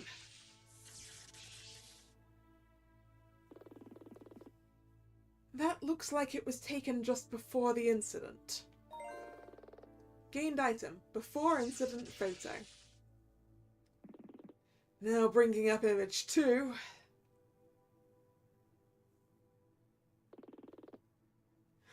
Janice is missing in that photo. And that looks like Maxie, just after she became injured. Gained item after incident photo. This can't be all we have. These are from either side of the actual incident. Mr. Cable, are you certain the full file won't play on your equipment? Maybe, with more time, I could pass it through some tools. Do you have the means to write the footage to a disk? With all the associated metadata? Yeah, it's only a few hundred megs. I can write it to a DVD. Just a sec. Here you are. And one for you for good measure. Gained item, corrupted soundstage footage.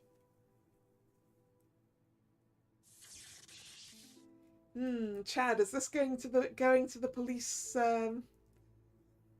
forensic techs to try and recover?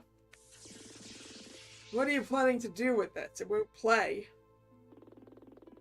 Fledge City PD have some great data forensics people. And I trust you'll be disclosing the footage if you get it to play? Believe me, Ms. Aquila, if I get professionally lit high-def footage of this incident, you'll be the first to hear about it. Okay, I think I'm done here. Ms. Aquila, the only person I've yet to interview is Maxie, the woman who was injured. Me neither. I need to find out where. She's at Fledge City Memorial Hospital, at the burn ward, room 401. But I've heard she's in some pain. Might I suggest? Yes? If we both turn up to question her back to back, it might be a bit of a shock to the system. I'm leaving now. If you give it an hour, that'll put you an hour behind me. That's still more than enough time to make visiting hours. That's... He's right. That's prudent. I hate that. Understood. I'll just set an alarm on my phone. See you in court.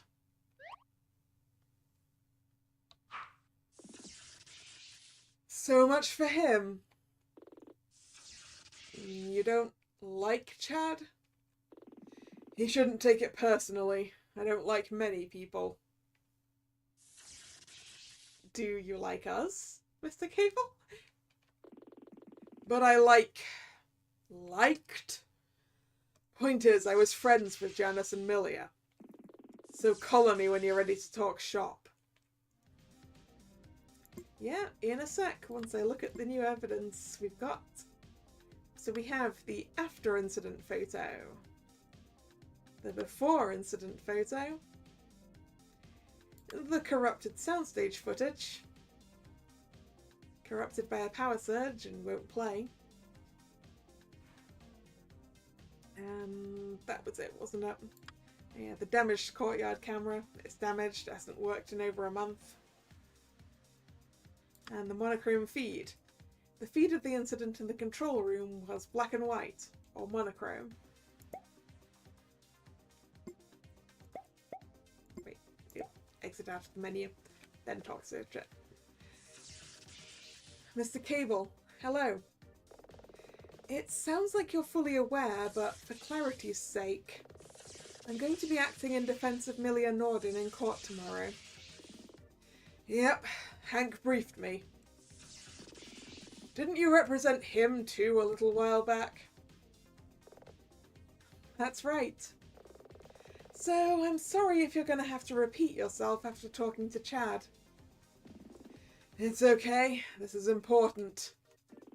So what do you want to know? from the top, can you tell me about the incident? From your perspective. I mean, you probably saw... Oh! That. I just want to know what you saw, personally. Try to pretend I wasn't here. Well, I saw this whole thing from start to finish in monochrome. You mean in black and white? That's right. I was up here on the big monitor. Sorry, it was up here on the big monitor. It had been a busy morning while we got everything ready to film. The scene in the final show was to be in black and white, so I calibrated the monitor for monochrome. I was putting the finishing touches on the live preview when you and your assistant spoke to me. But everything seemed good. I'd heard there was some change of plans due to Mr. Lucas visiting the set, but that didn't matter much to me. I just got busy in here. When it was time to film, we did final prep. You two, Hank and Mr. Lucas, came in here to watch while we started filming. Then, please just describe what you saw, Mr. Cable. Okay. Milia seemed to react to a sound from her bird, Shtana. Then she must have pulled the flash paper in her costume or set off a flare or something. Mr. Cable? Yes?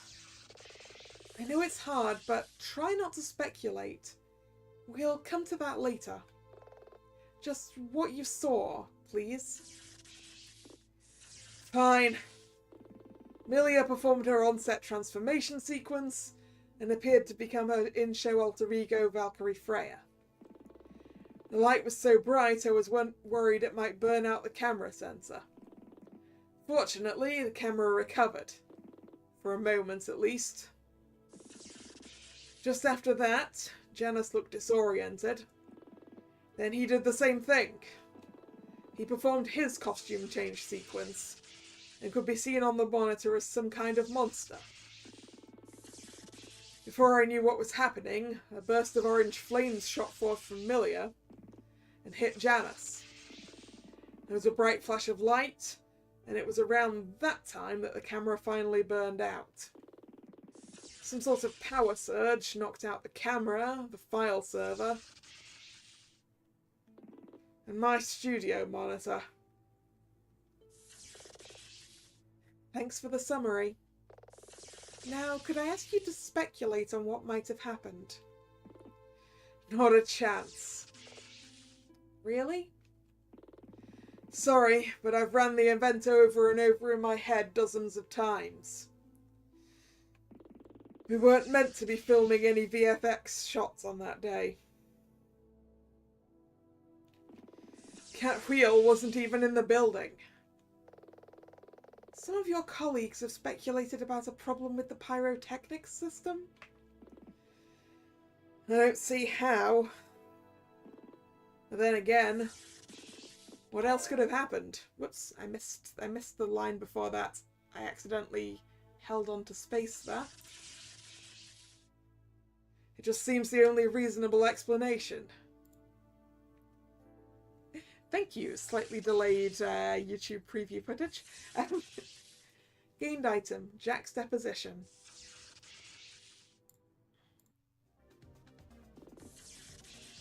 I don't envy you. Excuse me?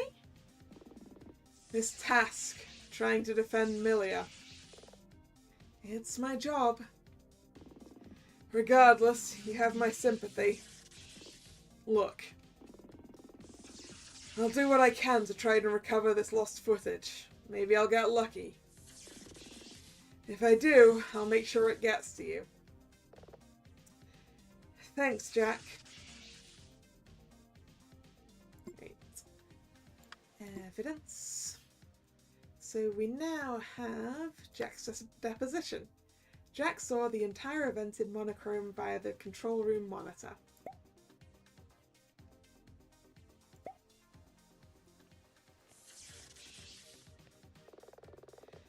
pretty sure we've still got stuff to find in here. Maybe we should stick around for now. Alright. Let's stick our nose into things.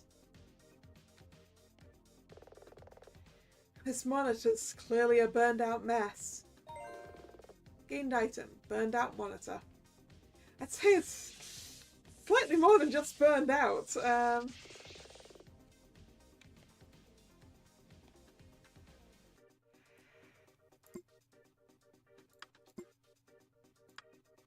The monitor was totally destroyed during the incident.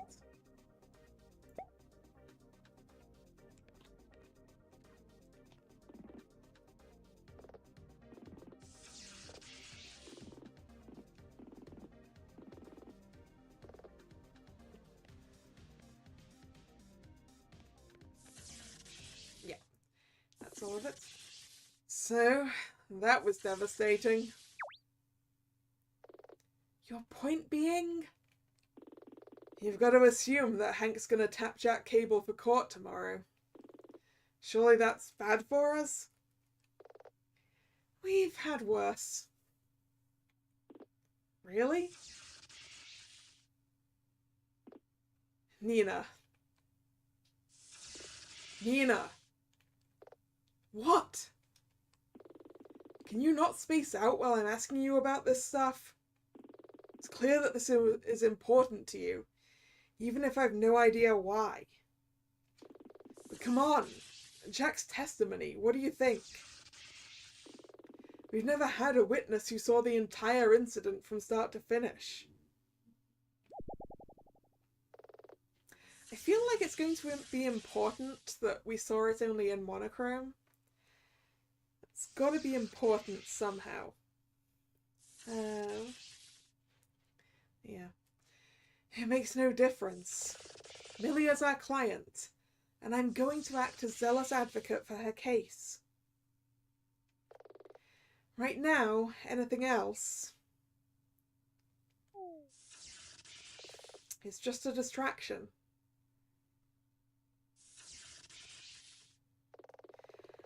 But for now, I'm sure there was someone else we needed to talk to. Yes, Cat Wheel.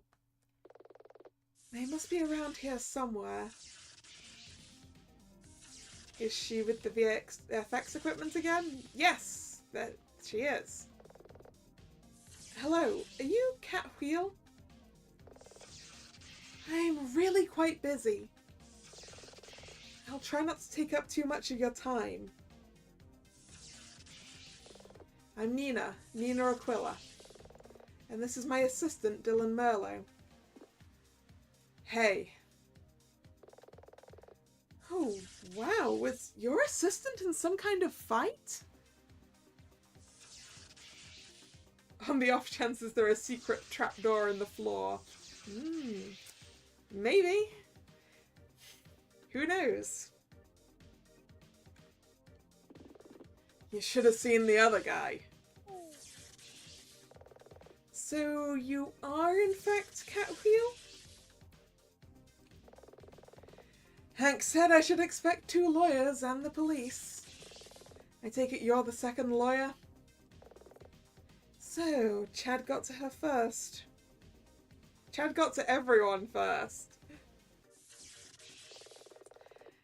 That's right. I'm representing Amelia Norden in her case. As I said before, I really am quite busy. I appreciate you've got a job to do, but please understand, so do we.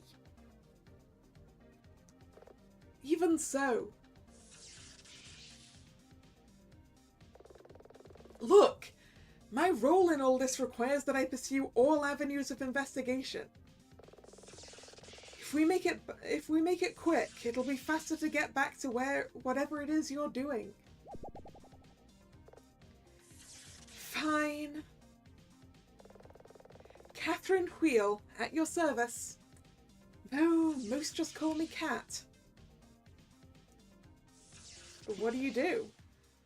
I'm the studio's VFX technician. I assume that means you handle stuff relating to visual effects? That's right. With the studio focusing on a magical girl show, we have numerous things that need effects to really work on screen. Transformation sequences, special attacks. I'm surprised that's not mostly done on computer. The studio prides itself on practical effects. We try to do as much on camera as possible, and only augment those effects with computer imagery. It gives things a rustic feel, which is great for the kid audience. They feel more connected to the action when it looks so real.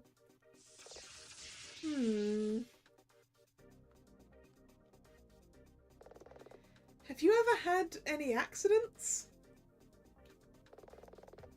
You mean apart from yesterday's incident? Never.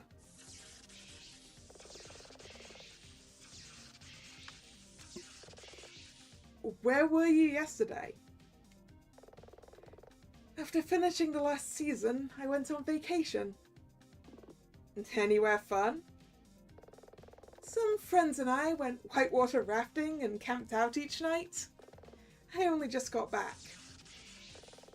From what I've heard, the incident happened when I was still on the return flight. So, you can't be involved then, I guess. That's a decent alibi. We could easily check if she was actually still on the flight. No one would tell such an easily refutable lie. Others on the crew have talked to me about being dazzled. And the police have even suggested that Janet's duo was incinerated?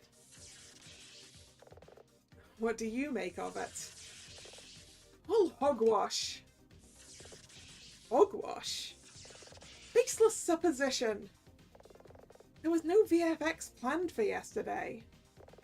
It's just not possible that the Pyron 9000... It's just not possible for the Pyron 9000 to have discharged like that. Pyron 9000? This baby. Our pyrotechnics are supplied by the Pyron 9000. This machine connects to various nozzles and emitters around the soundstage area. I assume there wasn't an 8,999 version. There probably was an 8,000 version. So technically it's probably the 9th version, just made to sound fancy.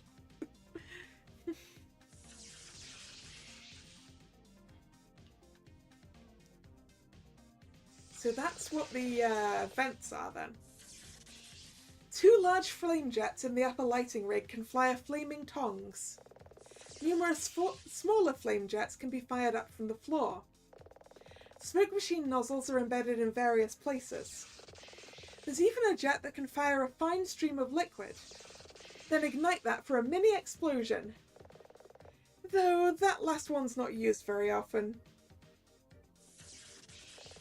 This is all in addition to the lighting rig, which can flash to help mask things for transformation sequences. Sounds like a serious piece of equipment. Oh, it is. This kind of equipment is normally only used in big arenas. Most idol performances use similar equipment. Of course, with us using it in such a confined space, the effect is very powerful. I hate to even ask, but is it possible it could have misfired? No. Even with a power surge? Short circuits? Hell, what if the studio was struck by a bolt of lightning? I get where you're going with this, but the answer is no. How can you be so sure? You're dealing with weapons-grade hardware here. It's true that without safety features, the Pyron 9000 could be very dangerous. But those features are extensive. All those things you list, they could definitely stop the device from firing when it's supposed to. But there's no way that it could make it fire when it's not properly loaded. Gained item, robust machine. Not properly loaded? Look, I can make this really simple. What are you doing? The Pyron 9000 can only fire when it has ammo. Ammo?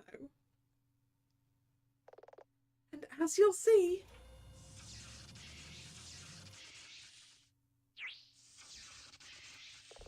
What? But... That just can't be! Well, I guess it has ammo. What is it? What's wrong? This.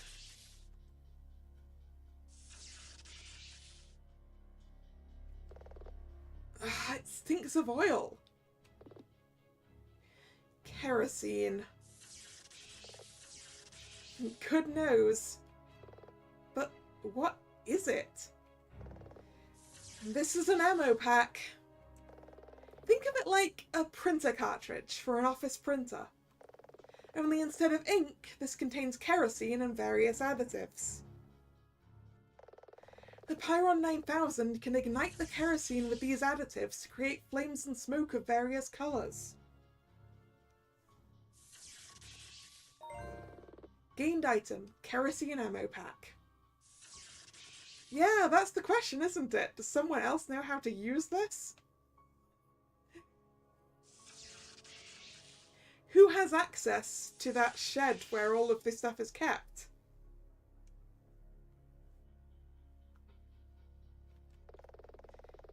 The chemicals are pressurized and flow out of this nozzle on top when the machine opens the valve. A single pack can create a flaming burst that's around 5 seconds in length. But normally our FX only needs a fraction of time for each flash, so each pack can last us a while. The smell is very pungent. Is it dangerous? This ammo pack type only works within the machine. They're pretty safe provided you handle them with care. And besides, this one is empty. So what's the problem? When you opened the machine, you sounded like you'd seen a ghost. Cat? Yes? This ammo pack isn't supposed to be here, is it? The machine was supposed to be empty. I meticulously load and unload the Pyron 9000 every session. Every single time. You've never missed unloading it after a long day? Not even once. I log it, and I know for a fact that I unloaded it when we finished the final scenes of last season. We shouldn't even have a single empty pack presently on site. I send them back to the manufacturer to be refilled, and our inventory lists all our packs as full. This has definitely been used. Where do you keep them when they're not inside the machine? In the weapons locker, outside. Our insurer requires that we keep them in a different building to the machine. Who has access to that building? There are only 2 sets of keys.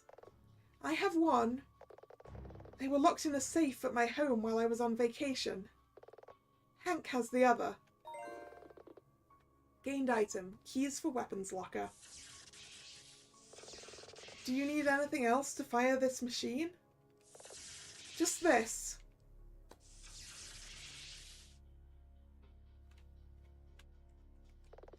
A control device.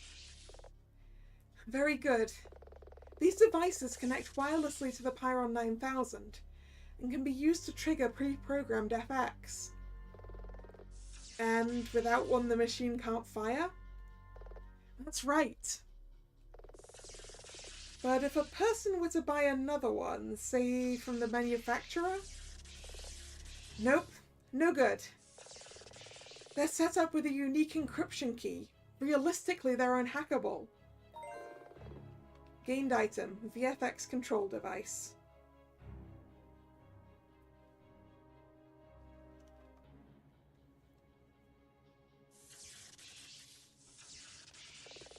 Are these devices kept under lock and key? Normally, no. If the Pyron 9000 isn't loaded, then they're useless. And as you unload it every time, there's usually no need. How many of these exist? 4. I have this one here. Milia has one, Amara has one, and Janice has, well, had one. But I wonder, did Milia have hers yesterday during the incident? They each keep them in the right glove of their transformed costume. It helps them trigger the FX naturally during their performance. Was Milia wearing her costume? Damn it, yes!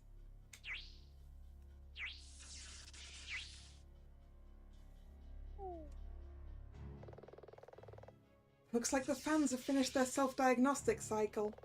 Can you hit that switch to turn them back on? Yeah, sure.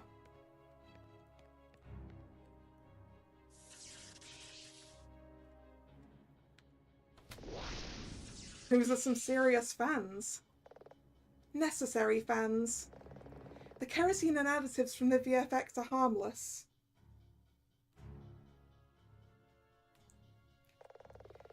Very harmful, even. These fans can exchange all the air in this room every 60 seconds. Otherwise, we'd all have to wear breather masks. Plus, we'd all stink of kerosene. I think, yeah. These weren't spinning after the incident when the breaker was tripped. If the power was out, then they wouldn't be able to spin. But they'd start up the moment power was restored. Gained item, soundstage ventilation. Kat, this is going to be difficult. But I need to ask you a direct question. Fire away. All my questions so far have just led to bigger questions.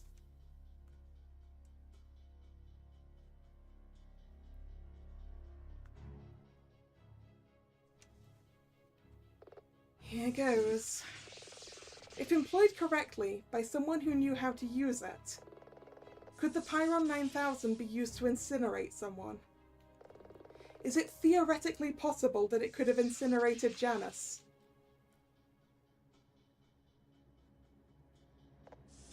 Yes. You're sure?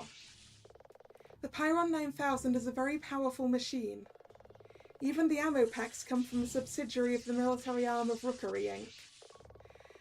Actually, as an effect, we once used it to incinerate a waxwork dummy of around the size of a person. It was gone in around 2 seconds. 5 full seconds of that flame jet? Janice wouldn't stand a chance.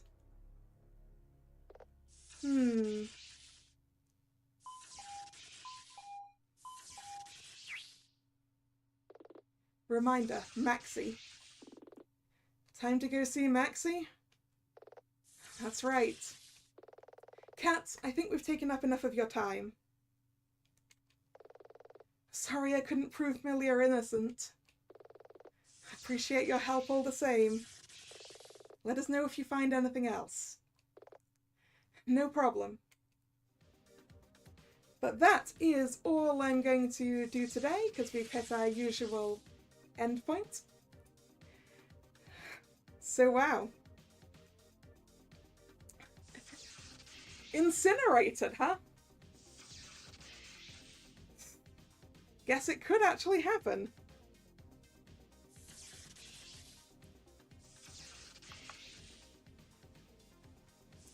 This is going to be a difficult one to defend. But I guess we'll see. So, yeah, thank you very much for coming today. It's been fun.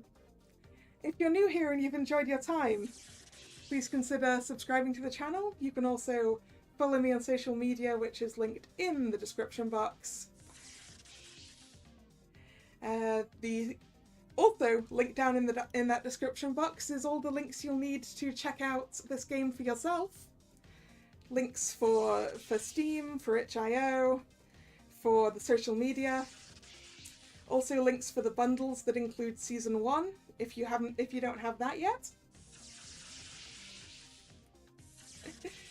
You're enjoying it, are you, Drag? That's good. So yeah, the streaming schedule for this channel is both over on my social media and over here on YouTube in the posts tab of the channel.